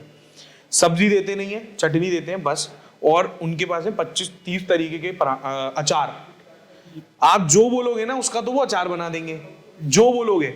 मतलब आप बोलोगे ना भैया ये चीज है सिंगाड़े, तो उसका भी अचार बना देंगे। बैंगन का अचार, मतलब ऐसी कोई अचार नहीं जो वो ना बनाए। और उनके पास ऑलरेडी इतने वैरायटी के अचार मिलेंगे आपको। अचार से वहां पे बंदा खाता है, कोई सब्जी नहीं मिलती। पराठे भी वो हर तरीके के बना देते हैं, करेले का पराठा, केले का पराठा। आपने टेस्ट किया? सब किया मैंने बहुत वीडियो बनाई है उनकी। उनको मतलब उनका सबसे पहले ही वीडियो मैंने बनाई थी, और वो बनाया था हमने मेवा पराठा, जिसमें उन्होंने चिरौंजी, काजू, किशमिश, पनीर डाला था। 250 रुपए का वो पराठा था, मतलब बवाल चीज थी वो, बवाल, मतलब मजा आ गया था उसको। और बिल्कुल क्रिस्पी, इतना मोटा, 25 किलो का तो उनका तवा है। तो एक उसका अलग ही 25 किलो के तवे का भी एक स्टोरी है कि वो क्यों है। वो पहले राम बाबू पे था, आज भी राम बाबू उसी पे फॉलो करता है, तो आज उनने टेस्ट बिगाड़ दिया है। 25 किलो का तवा क्या मतलब मेजर क्या होता है ना, तवे से सेकने में कुछ फर्क पड़ता है। तो जो चीजें होती है ना, जो हम फूड जो खा रहे हैं, उस उनकी ना कुकिंग का ही सारा खेल है कि वो किस टेम्परेचर पे क्या होता है ना। तो 25 किलो का तवा मोटा हो गया तो उसमें हीट एक अलग तरीके की बनी रहेगी, तो उससे वो जो क्रिस्पीनेस आएगी ना, वो आपके नॉर्मल तवे में नहीं आएगी। नॉर्मल तवे में या तो वो एक तरफ से जल जाएगा या नहीं होगा, वो आपको पराठा चारों तरफ से एक सा बन के मिलेगा, सिक्का हुआ मिलेगा, बहुत प्रॉपर। तो वो सब कुछ फूड ब्लॉगिंग इसे ही बोलते हैं, आपको डीप नॉलेज आनी चाहिए। तो वहां पर वो चीज एक से एक पराठा देते हैं आपको, उन जैसी वैरायटी के पराठे नहीं मिलेंगे कहीं पे भी, और ना कोई बना पाएगा। और ऐसे ऐसे तो वो अचार मैंने आपको बता ही दिया, करेले तक का पराठा बना देते हैं अंकल। वो तो कहते हैं तुम ले आओ, जिसका बनाना है मैं बना दूंगा। और मैं, ऐसा नहीं है कि वो बकवास है, मतलब वो वीडियो के लिए हो रहा है, वो एक्चुअल में टेस्टी है। एक्चुअल में टेस्टी है। जैसे किसी ने बनाया था ना, रूह अफ़ज़ा मैगी बनाई थी, फैंटा मैगी बनाई थी, हाँ बहुत। रूह अफ़ज़ा चाय बन चुकी है, फ्रूट चाय बन चुकी है, बट वो वीडियो के लिए कंटेंट क्रिएटर करते हैं, गंदगी मचाते हैं, क्योंकि वो वीडियोस वायरल होंगी तो मस्त डॉलर बनेगा बहुत ज्यादा। तो भाई किसी ने अगर 100 रुपए इन्वेस्ट करके $1000 कमा लिए, बुरे हैं क्या? तो वो एक अलग पार्ट है, तो वो बेवकूफ बनाने वाली चीज है। लेकिन वो अंकल के यहाँ जो पराठे हैं ना, वो नेक्स्ट लेवल है। पहला पेड़े ही हो गया, दूसरा पराठा हो गया, तीसरा अब लोग आजकल पिज्जा के बहुत शौकीन है। अब पिज्जा बेस्ट कहाँ मिलता है? डोमिनोज बहुत कॉमन है, पिज्जा हट बहुत कॉमन हो गया, ये तो सब जगह सेम मिलेगा, ठीक है। अब अगर आपको पिज्जा खाना है ना, तो स्ट्रीट पे जो पिज्जा मिलता है अपने आगरा में, वो एक जगह मिलता है, उसको भी मैंने कवर किया था। वो लाइक भाई वो पंचवटी पे है एके पिज्जा, उसका तब एके पिज्जा नाम नहीं था, नॉर्मल एक ठेला था वो बंदे ने, उसकी जॉब चली गई थी लॉकडाउन में, तो उसने अपना खुद का सब डोमिनोज में काम किया हुआ है, तो भाई उसकी खुद की रेसिपी है। अल्टीमेट पिज्जा 800 रुपए में जो ब्रांड्स पे पिज्जा मिलते हैं ना, वो आपको 300 350 में देगा। आप एक बार खा लिए तो मतलब आप समझो कहीं और जाओगे ही नहीं।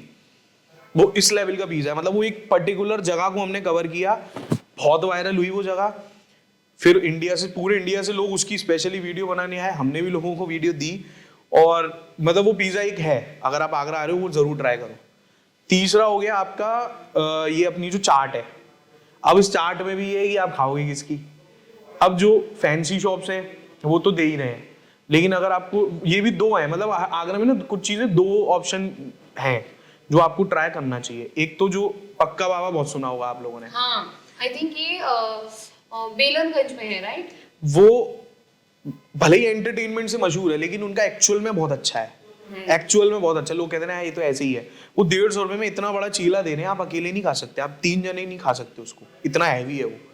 पैसों के हिसाब से वो क्वालिटी दे रहे हैं। 50 रुपए का वो भल्ला देते हैं, उसमें पनीर, छोले और वो सब कुछ डाल के देते हैं, तो वो पैसों के हिसाब से क्वालिटी दे रहे हैं जो आगरा में चलती है। दूसरा एक वो है ना डाकरन चौराया, वहां पे एक वैष्णो वाला करके है, तो उसके गोलगप्पे, भल्ला, चीला, वो तीनों चीजें, एक उसकी चाट। अदरवाइज जो अपनी चाट गली है वो फैंसी है, उसमें कोई, मैं किसी को रिकमेंड ही नहीं करता कि आप सदर में जाके चाट गली जाओ, वो तो सब बस चल रहा है क्योंकि टूरिस्ट आ रहा है तो वो चल रहा है, कैसे भी चल रहा है। ये मतलब ये पांच जो चीजें हैं ना, जो पांचवा जो कुल्हड़ दूध है, ये मतलब ऐसा है कि वो बंदे पे कितनी भी भीड़ लगी हो, मतलब मेला लगा होता है, वो जब तक आपको दूध नहीं देगा, जब तक वो एक रेड नहीं हो जाता, उसमें एक रेडिश कलर नहीं आ जाता। अच्छा, आप अगर उसका दूध देखोगे ना, वो व्हाइट नहीं लगेगा, ब्राउन इतना पकते हैं वो। मतलब ये समझो, मैंने उनका शूट किया हुआ है, 5 बजे से वो कढ़ैया लगती है, वो कढ़ैया 8:30 बजे से बिकना चालू होती है, इतनी देर तक दूध पकता है बस।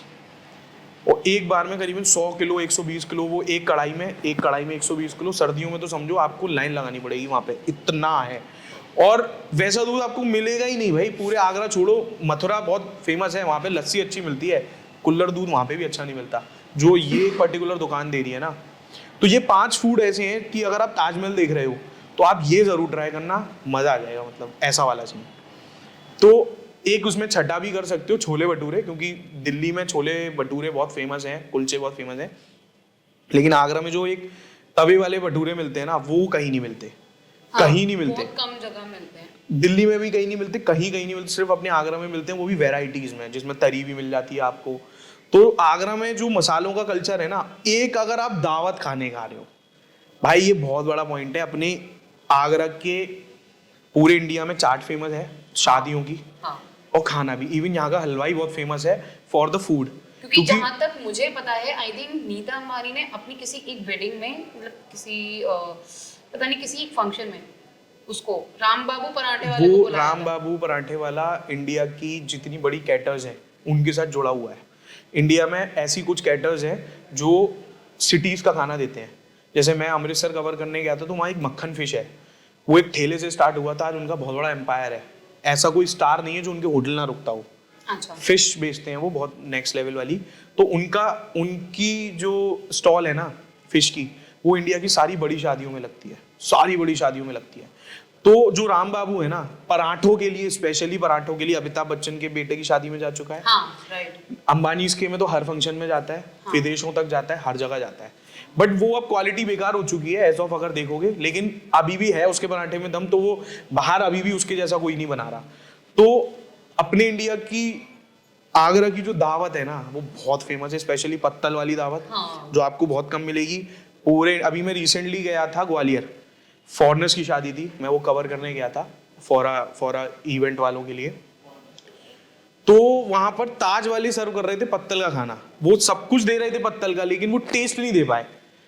मैं उनसे बोल के आया, भैया तुमने सब कर दिया, सब कुछ बहुत शाही दिखा दिया, राजस्थानी खाना भी दिया था उन्होंने, लेकिन जो 5 स्टार है ना, 5 स्टार में आपको है ना वो ऑथेंटिक फूड नहीं मिल सकता। वो आपको दे सकते हैं, लेकिन वो दे नहीं सकते, क्योंकि हाइजीन का मेन मैटर करता है ना, तो वहां पर वो चीज़ नहीं हो सकती। तो फूड की अगर बात करोगे ना, आगरा की टक्कर नहीं है।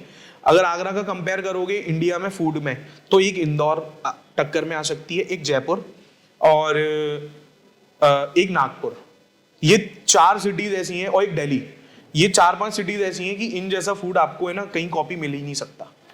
तो मैंने इतना एक्सप्लोर किया, खाने के चक्कर में किया है, तो मेरा तो यही एक्सपीरियंस है, दावत हो तो आगरा जैसी हो, और वरना ना हो। और लिटरली बहुत लोग बहुत दूर दूर तक जाते हैं यहाँ के हलवाई, बहुत दूर दूर तक, मतलब बैंगलोर, बैंकॉक, थाईलैंड, अमेरिका, कहाँ कहाँ तक जाते हैं। इवन हमारे आगरा की एक स्वीट शॉप तो दुबई में ओपन भी हो चुकी थी। तो ऐसा बहुत सारा है, तो जो आगरा जैसा कहीं नहीं मिलेगा आपको, कहीं नहीं मिलेगा, मतलब इवन तो यहाँ जैसी चीज़ आपको मुश्किल ही, रेयर मिलेगी, रेयर। और जो लोग बोलते हैं ना बेदमी पूड़ी ही बेड़ई है, बेदमी पूड़ी अलग चीज़ है और बेड़ई अलग चीज़ है। वो लोगों को समझना पड़ेगा, लोगों ने नहीं, एक बार ट्राई करेंगे वो समझ में आ जाएगा।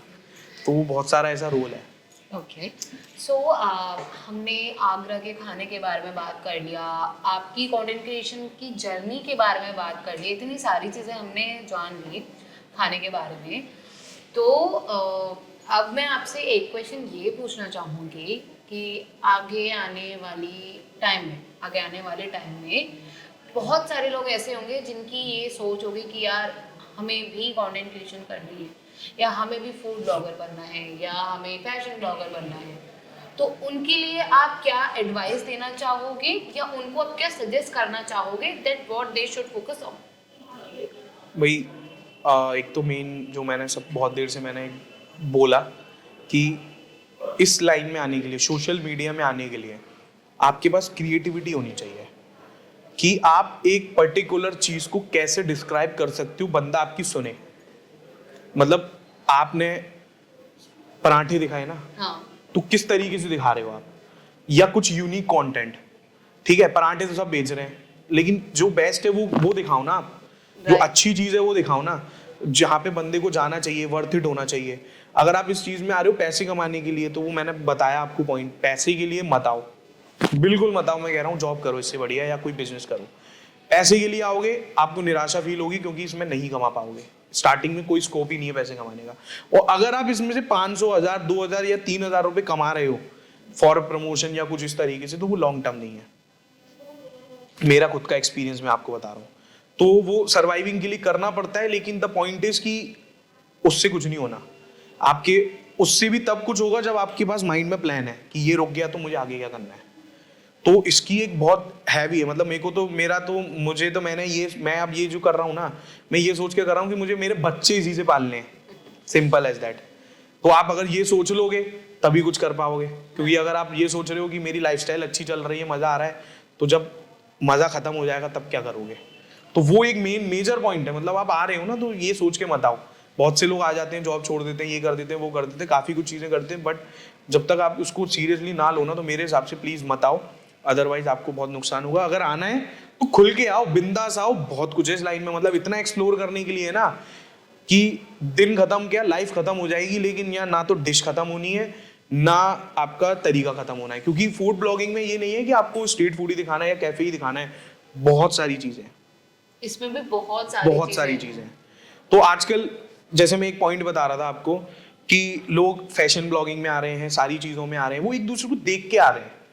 आप देख के तब आओ ना जब आपके माइंड पे भी कुछ हो, आपको खुद भी उसमें इंटरेस्ट है कि हाँ मुझे ये करना है, क्योंकि जब इंसान किसी चीज में इंटरेस्ट दिखाता है ना, तो वो अपनी क्रिएटिविटी उसमें जरूर 100% दिखा पाता है, क्योंकि अपने एफर्ट्स उसमें डाल सकता है। मेनली क्या है ना कि कोई गया, भैया यहाँ पर हम आज आए हुए हैं, यहाँ पे बहुत भीड़ होती है और यहाँ पर ये बेड़ई बहुत अच्छे से देते हैं, ये देख सकते हो, भैया ने तेल में डाल दी बेड़ई और ये कर दिया, ये तो कॉमन है ना यार, ये तो सबको पता है, ये सबको पता है, लेकिन इनकी बेड़ई क्यों बिक रही है बताओ।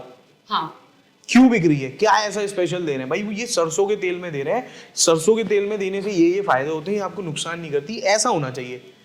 फिर क्या होता है, बेड़ई तोड़ी, खाया, मुंह में रखते ही ऐसा करना है ना, ब्लॉगिंग कहाँ हुई यार, मुंह में आने तो दो कि भाई इसमें क्या मसाले हैं, क्या चीज है, क्या नहीं है, कितनी क्वांटिटी। भाई अपने आगरा में आप, मैं लिटरली दे रहा हूँ, आप बेड़ई, मैं एक सोच रहा हूँ, एक वीडियो प्लान करूंगा कि आगरा की वैरायटी ऑफ बेड़ई, मैंने ऑलरेडी पांच बेड़ई टॉप दिखा रखी है, तो उसमें है ना आपको सब्जी भी चेंज होगी, बेड़ई भी चेंज होगी, उसमें तरीका भी उसका चेंज होगा। अच्छा, यहाँ ये सिस्टम है, तो हम भी उस सीरीज का वेट करेंगे। तो ये समझो आप अपने आगरा में एक ऐसी लौती जगह है जो 4 बजे तक बेड़ई देती है, वैसे बेड़ई 12 बजे तक नहीं, रात शाम के 4 बजे तक, मतलब सुबह से स्टार्ट होती है वो 7 बजे से शाम के 4 बजे तक, सिर्फ एक ही दुकान है जहाँ बेड़ई मिलेगी आपको, वो एक ठेल जो संजय प्लेस में, प्रियालाल के जस्ट बाहर जो एक बड़ा सा पेड़ है ना उसके नीचे, बस और कोई नहीं है जहाँ आपको 4 बजे तक बेड़ई मिलेगी, और फिर भी उसमें मेला लग रहा होता है। तो ऐसी बहुत सारी चीजें हैं, अपने आगरा में खाने का कल्चर बहुत ज्यादा है, यहाँ खाना घर में रात का बनता होगा वैसा, लेकिन स्ट्रीट फूड यहाँ सबसे ज्यादा खाया जाता है, चाट सबसे ज्यादा खाई जाती है। यहाँ 20 रुपए के आपको 5 गोलगप्पे भी मिलेंगे और यहाँ 20 रुपए में आपको 25 गोलगप्पे भी मिलेंगे। तो ये इस लेवल पे अपने आगरा में फूड की इनटेक है। जी यश, तो हमने आपसे कंटेंट क्रिएशन के बारे में, फूड ब्लॉगिंग के बारे में काफ़ी कुछ जान लिया। तो एज अ मैक्रो इन्फ्लुएंसर आपको आई थिंक इवेंट्स में भी जाने का भी मौका मिला होगा। बहुत मेटा के इवेंट्स होते हैं, गवर्नमेंट के भी आई थिंक कुछ इवेंट्स हुए थे अभी रिसेंटली, और आपको तो यूट्यूब का बटन भी मिल चुका है। तो आई वुड से कि आप जब इवेंट्स में गए, इतने सारे लोगों से मिले, पर्सनली आपने मोदी जी की स्पीच सुनी, उनसे आपको क्या सीखने को मिला, प्लस जब आपको पता चला कि आपको यूट्यूब की तरफ से बटन आया है, तब आपका एक्सपीरियंस क्या था, और उसके बाद आपका क्या रिएक्शन था, एंड आपने कैसे चीज़ों को लाइक किया, और आपके पेरेंट्स के इसका क्या वो था? मेनली देखो, पेरेंट्स का सपोर्ट तो बहुत रहा है, मतलब उन्होंने कभी मैं कुछ कर रहा हूँ तो उन्होंने मुझसे कुछ वो किया ही नहीं कि ये नहीं वो नहीं, मतलब बहुत सपोर्ट रहा है, मतलब जो भी है उनके वजह से ही है। बाकी एक है मेरी फ्रेंड, उसका भी बहुत सपोर्ट रहा है, उसने मतलब एक होता ना जर्नी में मोड़ आता है कि भाई अपग्रेड होना था, तो वो बहुत सारी चीज़ें कि हम सोचते हैं लेकिन किसी के सपोर्ट से वो चीज़ हो जाती है, तो वो वहाँ पर एक उसका बहुत बड़ा रोल है। फिर मेरे साथ एक जो मेरे साथ काम करता है, तो हम दोनों ने एक दूसरे का बहुत सपोर्ट किया, जब मैं डाउन था तो उसने मुझे उठाया, वो डाउन था तो हमने उसे उठाया, तो वो एक पूरा मतलब कुछ है लाइफ में लोग जिनकी वजह से इतना सब कुछ अचीवमेंट हुआ, और बहुत सपोर्टिव, कि कभी लगा ना कि यार सब खत्म हो रहा है या कुछ ऐसा हो रहा है या कुछ वैसा हो रहा है, तो इन लोगों ने बहुत सपोर्ट किया। फिर मैं आगरा में मंदिर है मथुराधीश मंदिर, मैं जब से उन भैया हैं 2 जुगल भैया और अभिनव भैया, तो उनके साथ में जब से जुड़ा हूँ तो चीज़ें बहुत पॉजिटिविटी होती हैं, क्योंकि वो बहुत पॉजिटिव नेचर के हैं, अच्छी चीज़ों का साथ देने वाला, मतलब जो एक होता है ना वो। तो वहाँ उस मंदिर में एक तो मैं बिहारी जी का बहुत तगड़ा फैन हूँ, तो मैं वहाँ जाता ही जाता हूँ। फिर वो आगरा में अगर वो वाइब आनी है ना, तो मथुराधीश मंदिर एक बार आप होके आओगे ना, मैंने उसके ऊपर रील बनाई थी, तो आप बिलीव नहीं करोगे, लोग बहुत दूर दूर से स्पेशली दर्शन करने आए थे कि क्या है इस मंदिर में ऐसा। तो वहाँ की एक ऊर्जा जो होती है ना मंदिर की, वहाँ होके आना आपको मज़ा ही आ जाएगा मतलब। तो उनके साथ भी काफ़ी सपोर्ट मिला, मार्केट में बहुत सारी चीज़ें हुई। एक होता है ना, एक ट्रस्ट फेस आपके साथ चलता है तो आपकी एक वैल्यू अलग बनती है, तो वो भी ऐसा बहुत सारी चीज़ें थी। तो कुछ नाम तो मैं बता देता हूँ, कुछ चीज़ें नहीं, पेरेंट्स हो गए, जैसे मेरी फ्रेंड है, हिडन है। अब मेरा जो साथ में भाई काम करता है वो भी हिडन है मतलब, लेकिन सब लोग जानते ही उसको। तो वो सारी चीज़ें ऐसी बहुत अच्छी अच्छी हुई हैं। तो वो चीज़ें की वजह से ही मैं आज इतना सब कुछ कर पा रहा हूँ, क्योंकि इन लोगों ने बहुत सपोर्ट किया है। जब भी मेरे को डाउन फील हुआ तो उन्होंने बहुत सपोर्ट किया। अभी रिसेंटली मेरे संग जो हुआ कि मेरा पेज बंद हो गया था, हाँ। सडनली हुआ था, वो सस्पेंड लिखा आ गया, भाई क्या सीन कैसे। मैं बहुत दूर था, आगरा में भी नहीं था, मैं नारायण मंदिर के अंदर था। तो एकदम से ऐसा चीज़ हुई कि भाई मैं वहाँ से जब यहाँ तक आया ना, तो एक ऐसा था शॉक्ड। तो फिर वो चीज़ें हुई, काफ़ी कुछ चीज़ें हमें नॉलेज थी, तो वहाँ पर सपोर्ट मिला। तो वो हमने डायरेक्ट बात करके वो चीज़ें हुई, तो वो आ गया पेज, लेकिन वो फिर से इशू आ गया।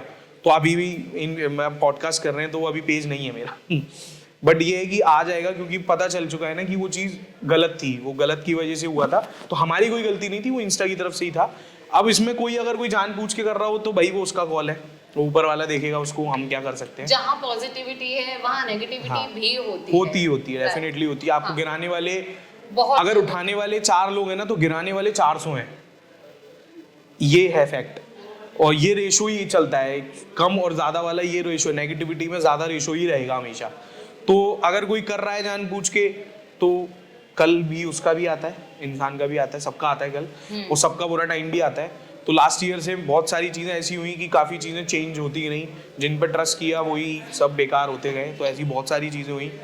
बट मेरा ये नेचर है कि मैं सबके साथ, मैं जैसा आपके साथ हूँ ना, मैं वैसा सबके साथ हूँ।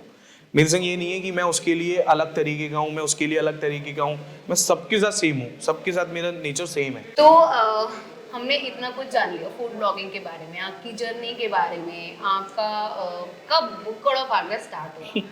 तो अब मैं जानना चाहूँगी, जैसा कि हम सभी लोग जानते हैं कि आपको यूट्यूब बटन मिल चुका है, तो आपका पहला क्या रिएक्शन था?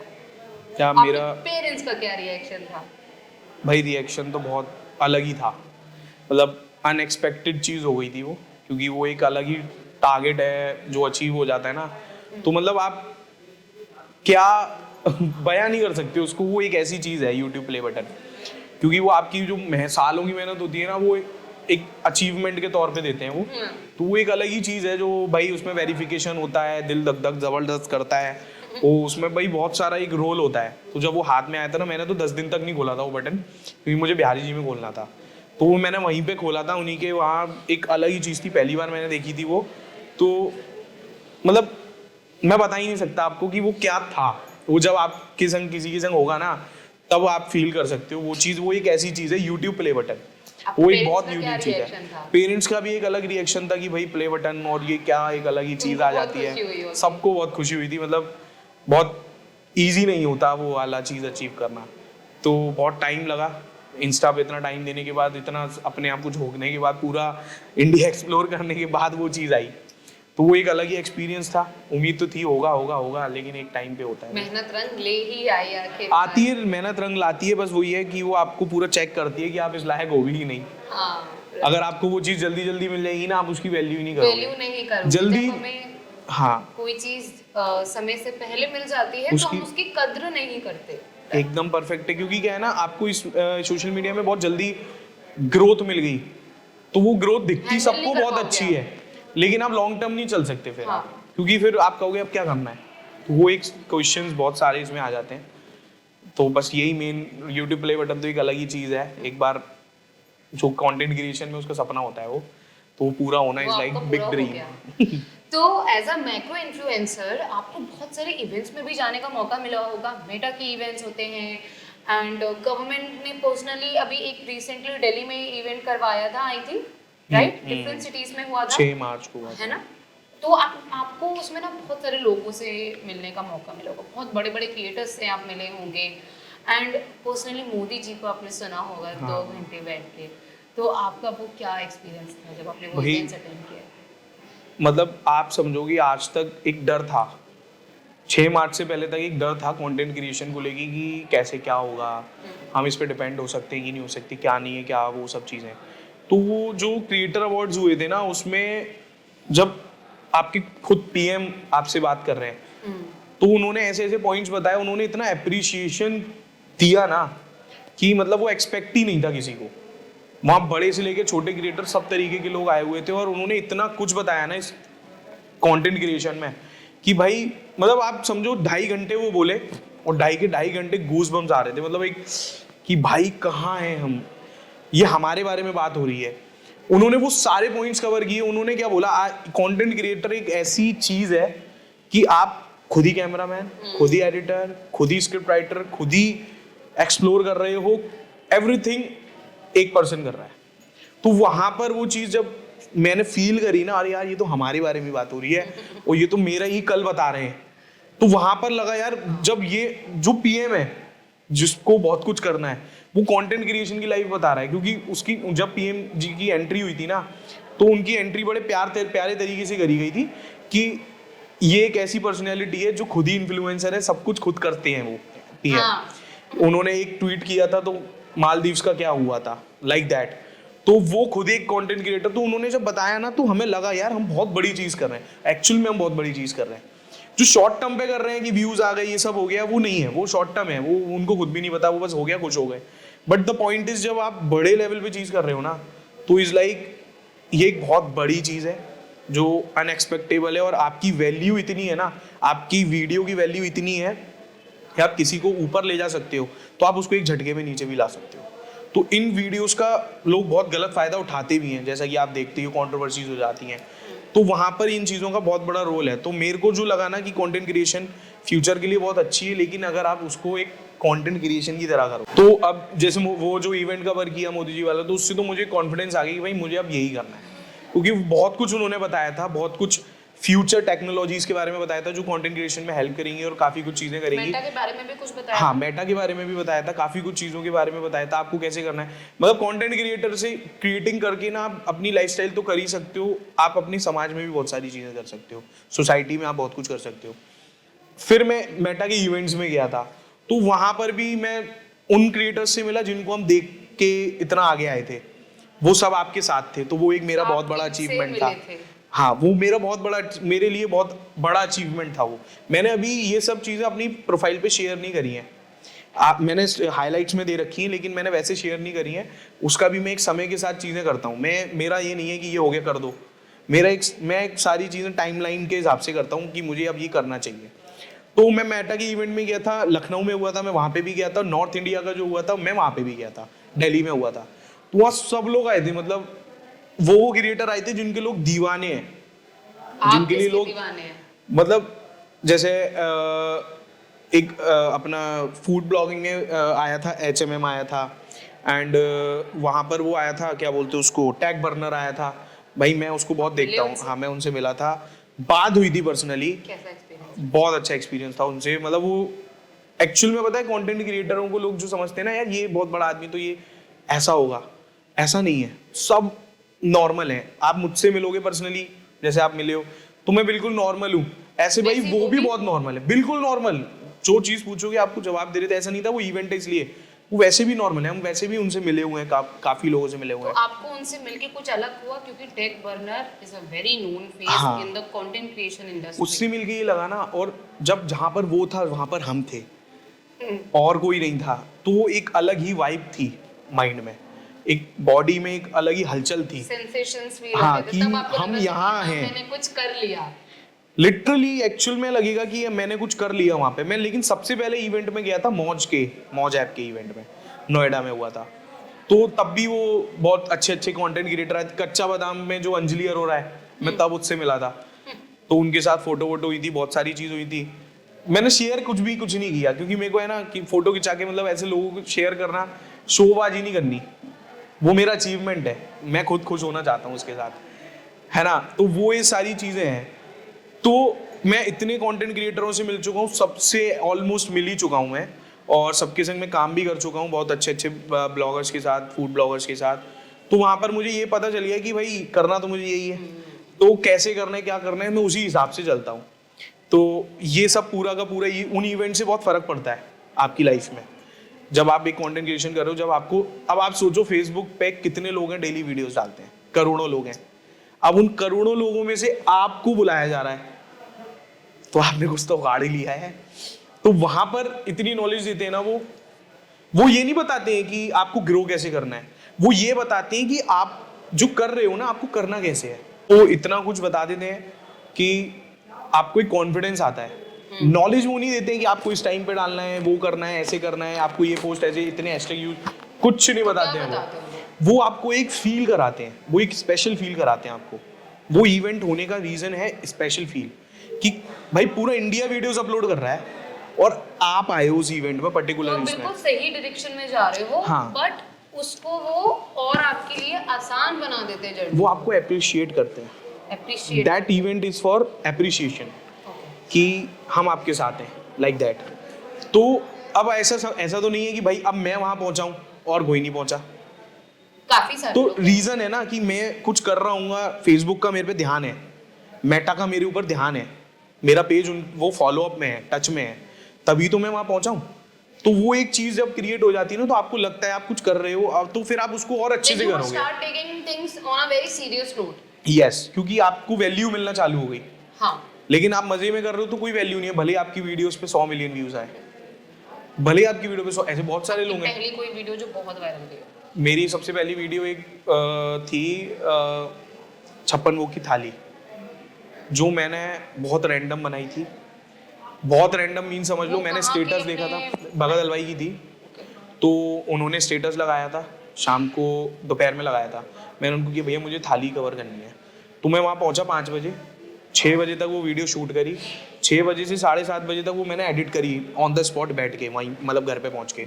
जन्माष्टमी वाले दिन ही कवर किया मैंने उसको, और वो डाल दिया। जो रिस्पॉन्स जन्माष्टमी का आ ही नहीं सकता था, जन्माष्टमी तो हो ही रही थी उस दिन। गणेश चतुर्थी पे उसका जो रिस्पॉन्स आया ना, वो 44 मिलियन यानी 42 मिलियन गई थी। पूरे इंडिया से ऑर्डर्स आए और बहुत अच्छा उन्हें रिस्पॉन्स मिला, वो खुद जानते हैं इस बात को। तो तब से मेरा उनसे भी बहुत अच्छा टच आया, यश भगत। तो मेरा फुल ऑर्गेनिक सब कुछ, नो प्लानिंग। मेरी आज भी जो बैठा हूँ मेरी कोई प्लानिंग नहीं है। हमारा वैसे पॉडकास्ट कल होना था, आज हो गया। तो कोई प्लानिंग नहीं है मेरे साथ। क्या है ना, करना है तो करना है, नहीं करना तो हो ही नहीं पाता वो काम। तो वो एक ऐसी बहुत सारी सिचुएशंस है। तो कंटेंट क्रिएशन हमेशा है ना आपकी क्रिएटिविटी पे चलेगी, प्लानिंग से कुछ नहीं चलना है यहाँ पे। आप एस्पायरिंग क्रिएटर्स के लिए कुछ कहना चाहेंगे, उनको कुछ एडवाइस? भाई अगर आप कर रहे हो ना, अगर आपको इस लाइन में आना है तो आप आओ, बहुत बखूबी आओ, लोगों को देखो। लेकिन अगर आपकी एक वीडियो चल गई तो आप ये मत समझो कि आपका हो गया, अब तो मैं ब्लॉगर बन गया। नहीं, 500,000 रुपए के चक्कर में कभी पड़ो मत, कुछ नहीं होना उससे। एक टाइम पे आके आपका रीच रुक जाएगी। इंस्टाग्राम सब कुछ फॉलो करता है, आपकी वीडियो अलग ही दिख जाती है, ब्रांड का कोलैबोरेशन है, मतलब ये ब्रांडिंग हो रही है किसी चीज़ की, या ये एक्चुअल में कंटेंट है, उसी हिसाब से व्यूज आते हैं। तो आपका कहने का मतलब ये है, अगर कोई भी एस्पायरिंग कंटेंट क्रिएटर अपनी जर्नी स्टार्ट कर रहा है, 500,000 रुपए कमाने के चक्कर में वो कंटेंट क्रिएशन ना करे, बट 100 के 400 के 500 के व्यूज के लिए कंटेंट क्रिएशन करे, ताकि उसको बहुत कुछ सीखने को मिले एंड वो अपनी जर्नी बहुत ही अच्छे से उसको स्टार्ट करे एक पॉजिटिव थिंकिंग के माइंडसेट के साथ। डॉली की चाय मैंने कवर किया था 2022 में। डॉली की चाय, तब हमने उसको वीडियो बनाने के पैसे दिए थे, 2500 रुपये दिए थे उसको हमने वीडियो बनाने के, कि हमें आपका वीडियो बनाना है, पैसे लेता है वो एक लौता बंदा है जिसके हमने पैसे दिए थे नागपुर में। तो आप सोचो कि गेट्स ने उनकी चाय पी थी, राइट? बिल गेट्स का वो एक अलग स्टोरी है, लोगों को नहीं पता बहुत कुछ। जैसे बिल गेट्स का वो अलग सीन था उस चीज का, वो एक्सप्लोर कर रहा था चीजें, वो ऐसा एक्सप्लोर करने आया था मेन चीजें इंडिया की, जिसमें उसकी चाय फेमस है, तो इसीलिए वो उसके पास गया था, ना कि वो डॉली के चक्कर में गया था। अच्छा। बट वो द पॉइंट इज कि उसका स्टाइल, चाय बहुत अच्छी है। चाय अच्छी नहीं है उसकी, चाय बिल्कुल अच्छी नहीं है। एक्चुअल में वो फेमस इसलिए हुआ कि उसकी नेगेटिविटी फैली थी, तो वो नेगेटिविटी से स्टार्ट हुआ था। फूडी इनकार्नेट ने उसकी वीडियो बनाई थी। जेन्युइन फूड ब्लॉगर की बात करोगे ना, तो वो एक बंदा है जो सच बताता है कि ये खाना चाहिए या नहीं। कंटेंट क्रिएटर उसको वायरल तो कर देते, हाइप तो बना देते हैं उस चीज़ की, बट वो अच्छा है नहीं है वो कोई नहीं बताता ढंग से, वो बंदा बताता है। तो उस बंदे ने पूरी उसकी चाय की स्टाइलिंग सब कुछ कवर किया था, लेकिन एंड में जब टेस्ट करके उसने ये भी बोला था कि अगर आप ये देखने आना चाहते हो ना तो ही आना, चाय के लिए आना चाहते हो बिल्कुल मत आना, उसने ये बोला था। इसकी वजह से वो वीडियो बहुत वायरल हुई, फिर उसके ऊपर बहुत कंट्रोवर्सी भी चली, बहुत लड़ाई झगड़े हुए उनके, तो वहां से वो चीज़ वायरल हुई थी। इसलिए वो डॉली की चाय वाला वो फेमस हुआ था, सिर्फ और सिर्फ उसकी स्टाइलिंग के चक्कर में। अदरवाइज चाय की बात करोगे, मुझसे भी पर्सनली पूछोगे तो चाय बेकार थी। मतलब ऐसा नहीं है कि आप उसकी चाय के लिए आप उसके पास जाओगे, स्टाइलिंग के लिए जाओ अच्छी बात है, जा सकते हो, बट चाय के लिए जाओगे तो आपको निराशा ही फील होनी है। और उसका एटीट्यूड भी बहुत डिफरेंट है, और वो जो कर रहा है ना वो रियल ही कर रहा है, ऐसा नहीं है वो वीडियो के चक्कर में ये सब करते, वो एक्चुअल में रियल बंदा है। डॉली की चाय वो रियलिटी है उसकी, उसका नेचर ही ऐसा है। तो वहां पर ये सारी चीजें हैं। तो ऐसे ऐसा फूड हमने कवर किया है, जैसे मैंने उसको कवर नहीं किया अभी तक, वड़ा पाव वाली को सबने कवर किया because of views and money. मैंने नहीं किया कवर, मेरे को मैं रियल चीज ही कवर करता हूँ, मैं वो फेक में नहीं जाना मेरे को, क्योंकि मेरे रिकमेंडेशन से अगर आप उसका वड़ा पाव खाने गए, आपका एक्सपीरियंस खराब हुआ, तो उसकी तो दुकान है, मेरी आप फॉलोअर हो तो मेरी वैल्यू खराब होगी। भाई वैल्यू मेरी भी तो है ना, मैंने आपको रिकमेंड किया, आप अपना पेट्रोल खर्च करके, क्वालिटी ओवर क्वांटिटी। हाँ आप क्वांटिटी लेके आओ और कुछ अच्छा ही ना हो तो निराशा ही फील होगी, लोग आपको गाली देंगे कमेंट में, क्या मतलब है उसका। मुझे बहुत बुरे बुरे कमेंट्स आए हैं, आप सोच भी नहीं सकते ऐसे कमेंट्स नेगेटिव आए। और मतलब यू नो जहाँ पॉजिटिव चीजें नेगेटिव तो होती हैं, तो ऑब्वियस सी बात है आपको नेगेटिव फीडबैक्स भी हाँ। बहुत मिलते होंगे, तो आप कैसे उसको लाइक। मैं नॉनवेज पहले खा भी लेता था कभी कभी, बट फिर मैंने वो पूरा ही अभी बंद कर दिया। बट मैंने एक बार एक बिरयानी की वीडियो बनाई थी, तो एक होती है मतलब जो मुस्लिम्स में खाई जाती है, तो वो एक होती है मतलब ना वो मटन है ना वो चिकन है, वो दूसरा एक और मांस होता है, वो होता है लाल मांस जिसे लाल बोलते मांस हैं, जिसे बोलते हैं, राइट। है ना, वो भैंसे की बिरयानी बोलते हैं जिसको, ठीक है। तो मैंने उसकी मेकिंग बनाई थी उस वीडियो। अब भाई वो खाई तो जा ही रही है ना, मैंने तो वो दिखाया था, मैंने क्या बोला, मैं वो चीज़ दिखाता हूँ जो एक्चुअल में मार्केट में होती है लेकिन लोगों को उसकी नॉलेज नहीं है, तो मैंने वही दिखाया था कि भाई ऐसी भी एक बिरयानी बनती है। बिरयानी वहीं से ही स्टार्ट हुई थी, बिरयानी कोई वहां से स्टार्ट नहीं, बिरयानी हुई उसी मास से स्टार्ट थी बिरयानी। तो वो मेरा एक पॉइंट था। अब उसमें कमेंट आप पढ़ोगे, देशद्रोही है तू, ये है वो है, पता नहीं लोगों ने क्या नहीं बोला उस पर। मैंने कभी भी किसी को कोई रिप्लाई नहीं किया अपने कमेंट्स के बारे में। कोई मेरे बारे में गलत बोल रहा है, मैं उसको कभी कोई रिप्लाई नहीं करता, मैं उसको लाइक और करता हूँ। मैं सारे कमेंट्स लाइक करता हूँ, चाहे वो मेरे लिए बुरा बोल रहा होगा ना, मुझे गाली भी दे रहा होगा, मैं उसको लाइक करता हूँ, क्योंकि मुझे पता है उसको खुद को नॉलेज ही नहीं है उस चीज़ की। और जिसको नॉलेज नहीं है आप उससे लड़ोगे ना तो आप बेवकूफ़ कहलाओगे। वही होता है, वही बोलते हैं ना भैंस के आगे बीच में जाना वाला सीन, वो सीन है। आप उसको बताओगे ना कि मैंने इसलिए किया था, वो फिर भी आपको उल्टा ही बोलेगा, लोग बोलते हैं अरे यार तुझे क्या नॉलेज है, मुझे नॉलेज नहीं है भाई, ठीक है। मैं कमेंट का रिप्लाई नहीं करता, मतलब मैं लाइक करता हूँ। जितना बुरा कमेंट होगा मैं उसको लाइक जरूर करूंगा, मैं अच्छे को करूँ नहीं करूँ, लेकिन नेगेटिव को जरूर करूंगा लाइक, कि थैंक यू सो मच भाई, तुमने समय निकाल के हमें कमेंट कर दिया। हाँ। तो ये मेन पॉइंट है, क्योंकि ऐसे बहुत सारे लोग हैं जो गुस्से में बैठे होते हैं, रील्स एक्सप्लोर करते हैं ना, तो अपनी जो भड़ास कहीं नहीं निकाल सकते वो कमेंट्स में निकालते हैं, कमेंट्स में निकाल देते हैं। जिसको कोई नॉलेज नहीं होती, कुछ नहीं होती, ऐसे बहुत सारे लोग हैं, तुझे क्या नॉलेज है इस चीज़ की, मैंने भाई ठीक है नहीं हमें नॉलेज, क्योंकि जिसको पता है ना, अब आपकी वीडियोस पे 1 लाख व्यूज हैं, उसमें से आपके पास 300 कमेंट्स आए हुए हैं, तो आप सोचो ना 300 लोग अच्छे बुरे दोनों कमेंट दिए, तो उस एक पर्टिकुलर बंदे पे कैसे जजमेंट कर सकते हो आप? 1 लाख वाले लोग पागल थोड़ी हैं। तो वो एक सारी चीज़ें, हाँ ये है as a being a content creator आपको अच्छी चीज़ें बोलनी चाहिए, बतानी चाहिए, क्योंकि आप किसी को इन्फ्लुएंस कर रहे हो, तो कभी ऐसा ना हो कि उसका एक्सपीरियंस गलत हो जाए तो आपकी वैल्यू डाउन होनी है, आप ही की वैल्यू डाउन होनी है, क्योंकि वो बंदा जाएगा खाएगा, उसका अरे यार ये तो बेवकूफ़ बना गया, तो वो एक वही हो जाती है ना बेवकूफ़ बनाने वाला सीन। तो बीइंग अ कंटेंट क्रिएटर आपका पेज बहुत अच्छा है, बहुत अच्छे व्यूज़ आ रहे हैं, तो आपको अच्छा काम करना चाहिए, तब मज़ा आएगा। तो वो चीज़ें बहुत मैटर करती हैं। फूड ब्लॉगिंग आसान है लेकिन इतनी आसान नहीं है। लोगों के व्यूज़ आते हैं, फॉलोअर्स नहीं बढ़ते हैं, फॉलोअर्स बढ़ते हैं तो व्यूज़ नहीं आते हैं, तो वो सारा एनालाइज करना चाहिए। मैं भी रिसेंटली प्रमोशंस कर रहा था। तो अभी हमने रिसेंटली आपका एक बिलबोर्ड देखा था, एंड फ्लिपकार्ट के साथ, आई थिंक ओप्पो के साथ, फ्लिपकार्ट ओप्पो के साथ आपने कोलैबोरेट किया था।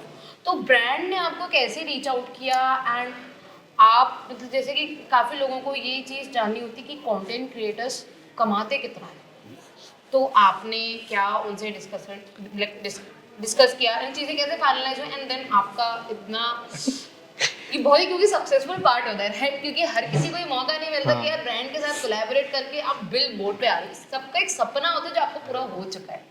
तो आपके क्या व्यूज है इस पे? भाई वो एक ऐसा ड्रीम था, मतलब पता नहीं वो कैसे हो गया। वो सीन क्या था ना कि मेरे पास जस्ट कॉल आता है और कहाँ से?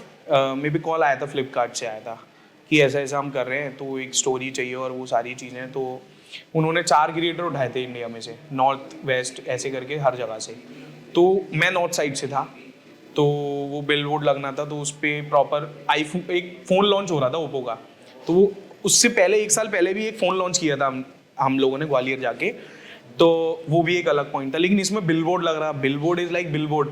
आप नॉर्मल अपने होर्डिंग्स लगवा सकते हो, बट बिलबोर्ड हो, बिलबोर्ड एक ब्रांड के साथ, मतलब आप फ्लिपकार्ट और ओप्पो जिनके पास पूरे इंडिया के ब्लॉगर्स का ऑप्शन है, मतलब उसमें तो उनके पास 100 ऑप्शन है ना, बट उसमें से आप एक हो जाते हो, तो एक बहुत अलग ही इम्पैक्ट क्रिएट करता है।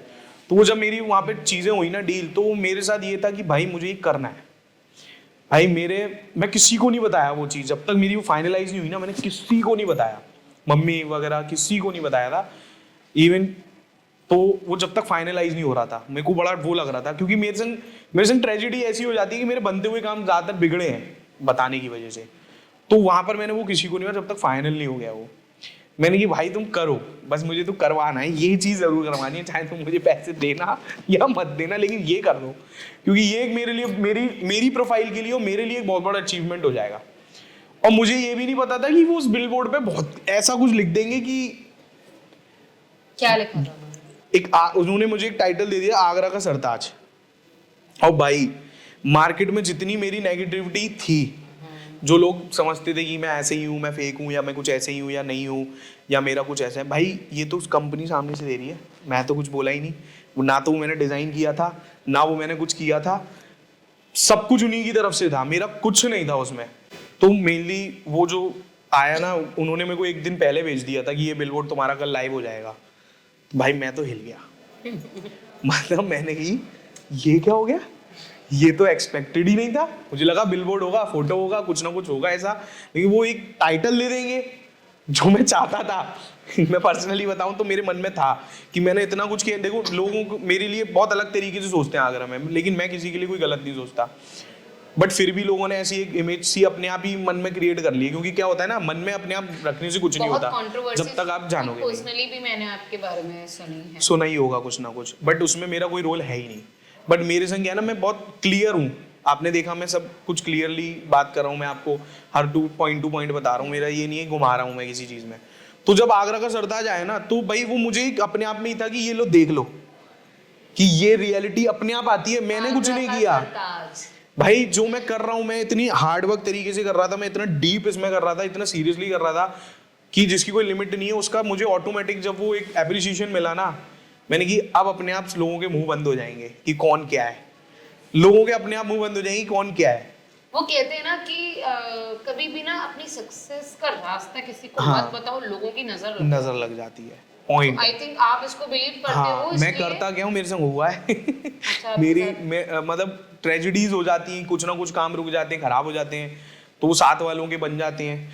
तो वो सब चीज़ें हुई, तो उस मोमेंट पे मेरे को बस यही था कि जिन लोगों को जवाब मैंने आज तक नहीं दिया ना, मेरे को लड़ाई वड़ाई करना पसंद नहीं है। मुझे लड़ाई, मैं उसमें टाइम वेस्ट करना ही नहीं चाहता कि मैं किसी से कंट्रोवर्सी करूं, लड़ाई करूं, फलाना ढिंकाना, मुझे वो करना ही नहीं है। तो वो वहाँ पर वो एक पर्टिकुलर बिलबोर्ड ने ना ऑटोमेटिक सबको जवाब दे दिया था कि सुन लो भाई। तो वो वहाँ पर कर लिया कुछ, उसमें मेरा कोई हाथ नहीं था कि आगरा का सरताज दे दो मेरे को, या कुछ ये कर दो या वो कर, वो सब उन्हीं की, वो किसी की नहीं, वो अपने आप ही चलती है कंपनी। तो वहां पर मुझे बहुत, मतलब आपकी लाइफ का आई थिंक ये best part, best to best, मतलब कुछ कह ही नहीं सकता मैं उस चीज के बारे में, वो चीज थी वो। तो वो मुझे बड़ा एक मजा आया था। तो बिलबोर्ड का तो मेरा ये था। और बाकी अगर आप बोलोगे कि अर्निंग कि इसमें कैसे अर्निंग होती है, तो देखो हमारा आगरा थोड़ा अलग तरीके से वर्क करता है। यहाँ पर है ना, क्वालिटी पे किसी को काम नहीं करना, क्वांटिटी पे काम करना है, सस्ते पे काम करना है। यहाँ सस्ते में सारी चीज़ें चलती हैं। बट क्या होता है ना, सस्ता चीज़ वो बोलते हैं ना, चाइना का माल टिकाऊ नहीं होता टाइप्स। तो वो सस्ते में आपको फिर वही चीज़ मिलेगी एक लिमिट ऑफ टाइम तक। बट एक फेस वैल्यू, ब्रांड वैल्यू बहुत ज़रूरी होती है कि इस बंदे से ही क्यों करना चाहिए, लाइक दैट। तो वहाँ पर है ना, ऑडियंस की भी ट्रस्ट जरूरी होता है कि भाई अच्छा इनने बोला है तो हम करते हैं। तो इसमें आप बहुत कमा सकते हो, बहुत नहीं भी कमा सकते हो, डिपेंड्स ऑन योर कंटेंट, है ना। तो यहाँ पर कोई ऐसा फिक्स नहीं है। इन आगरा अदर सिटी में मिल जाते हैं, 50,000 वाले को ज़्यादा अमाउंट मिल जाता है, 100K वाले को नहीं मिलता जितना। तो वो वहाँ पर एक ऐसा वैल्यू ऑफ कंटेंट है, लेकिन यहाँ कंटेंट की वैल्यू नहीं है आगरा में। क्या एक इंसान अपनी पूरी जिंदगी कंटेंट क्रिएशन को as a full time job बना सकता है? बना आपका सकता कहना है, डेफिनेटली बना सकता है। राइट। भाई जिस चीज से अगर मैं आपका बात करूं मोनेटाइजेशन की, तो आज की डेट में एक कंटेंट क्रिएटर अगर वो क्वालिटी कंटेंट पोस्ट कर रहा है, लोगों को नॉलेज दे रहा है अपने कंटेंट के through, monthly is it easy to earn 50,000 to 2 lakhs? हाँ कर सकता है, कोई बड़ी बात नहीं है, कोई बड़ी बात नहीं है। बट मैंने बोला ना, आपकी कम्युनिटी, कंसिस्टेंसी इन क्वालिटी। अब हमारे आगरा की ब्लॉगर्स कम्युनिटी बहुत डिफरेंट है। दे आर लाइक कि भाई ये इतना चार्ज कर रहे हैं तो मैं तो भैया इतने में ही कर दूंगा। तो वहां पर क्या हुआ, कंपटीशन बढ़ गया, लेकिन वैल्यू खत्म हो गई। मैंने, मेरा बिलीव रखती है वैल्यू में। आप अपनी वैल्यू अच्छी रखोगे तो आपका ट्रस्ट बनेगा। कल जो आज जो बंदा नहीं आ रहा है ना, कल वो अपने आप आएगा, बिकॉज ऑफ उसको दिख जाएगा ना काम, उसको काम दिखेगा, उसको दिख जाएंगे हाँ। चीजें समझ में। अब आप समझो ना, मैंने खूब सारे प्रमोशंस किए। मैं प्रमोशंस इज लाइक, प्रमोशन आपका वायरल कभी नहीं होगा अगर आप उसमें डायरेक्ट प्रमोशन दिखाते हो। इसका एक बहुत बड़ा रोल है। आप प्रमोशन में बोल रहे हो ना, ये ब्रांड है, ये आप लो, ऐसा ऐसा ऐसा ऐसा, आपको खरीदो, आप आओ जी, वो नहीं चलेगी वीडियो। आप उसको एक अलग तरीके से, मैंने भी पर्सनली फील की है, आप उसको अलग तरीके से दिखाओगे। हाँ, मेरे चैनल पे जितने प्रमोशंस हुए ना, मोस्टली अगर मैंने 100 वीडियोस बनाई हैं तो 80 मिलियन में गई हैं, 20 नहीं गई होंगी बस। 80 मिलियन में प्रमोशंस बता रहा हूँ मैं। और आगरा में आप बाकी के कितने भी पेजेस उठा लो, चेक कर लो, आपको अलग ही दिख जाएगा कि मिलियंस में कोई जाती नहीं। क्योंकि लाइफस्टाइल कंटेंट क्रिएटर, तो आई थिंक इससे मैं भी ये चीज सीख गई कि if I am doing a brand collaboration, तो उसको बिल्कुल एकदम ब्रांडेड नहीं करना है। I have to keep it raw. क्योंकि आप है ना, ब्रांड की तारीफ तारीफ तारीफ तारीफ करोगे ना तो पब्लिक ट्रस्ट नहीं करती। तो आप उसको तरीका बताओ कि भाई मैं खुद कर रहा हूँ ना, या कुछ ऐसा चीजें। भाई कंटेंट क्रिएशन ही तो जब ही है, वीडियो तो फोटोग्राफर भी बना देता है। तो वो एक मेजर फैक्टर है। तो हमारे आगरा को लेके अगर अर्निंग की बात करोगे ना इस लाइन में, तो बहुत डिफरेंट है यार। एक बार आप बिलीव नहीं करोगे, मेरा दिमाग खराब हो गया था। मैं एक जगह बैठा था, हम डील कर रहे थे, तब हमने उसको पैसे बताया, वो हिल गया। वो कह रहा है यार मैंने अभी रिसेंटली 2-3 दिन पहले वीडियो बनवाई 200 रुपए में। What?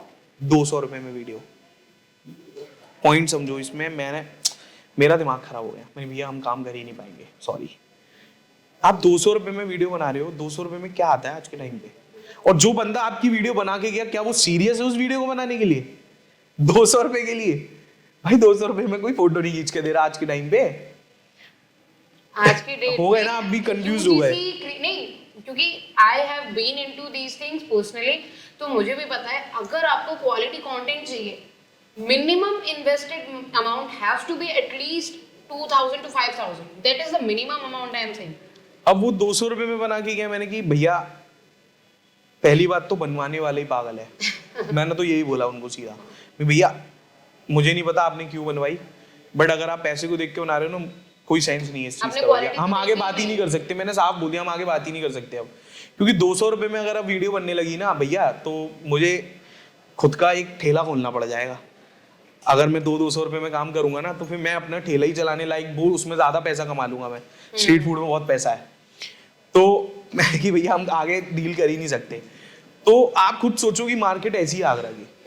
नहीं भैया मैं 500 में कर दूंगा, ऐसा कर दूंगा, वैसा कर दूंगा। अरे यार, और फिर क्या होता है ना, अब जैसे एक पर्टिकुलर ब्रांड है, उसका बजट कितना है? 10,000। अब उसने वो 10,000 10 ब्लॉगर पे लगा दिए। उसको वहां से जो रिस्पॉन्स नहीं मिलेगा ना, वो उन कुछ अच्छे पेजेस से आपको एक ही से ही मिल जाएगा। वो 10 के बराबर अगर कोई एक पेज है ना, तो आपको वहां जाना चाहिए, वैल्यू बढ़ेगी आपकी, ना कि वहां बढ़ेगी। अगर आप 10 पे जा रहे हो, तो आप क्या हो गई, फिश मार्केट क्रिएट हो गई। एक होता है ना, आप सब्जी मंडी चले जाओ, 10 रुपए आलू वो दे रहा है, तो वो कह रहा है मैं 9 दे दूंगा आपको। तो ये कोई मजा थोड़ी हुआ।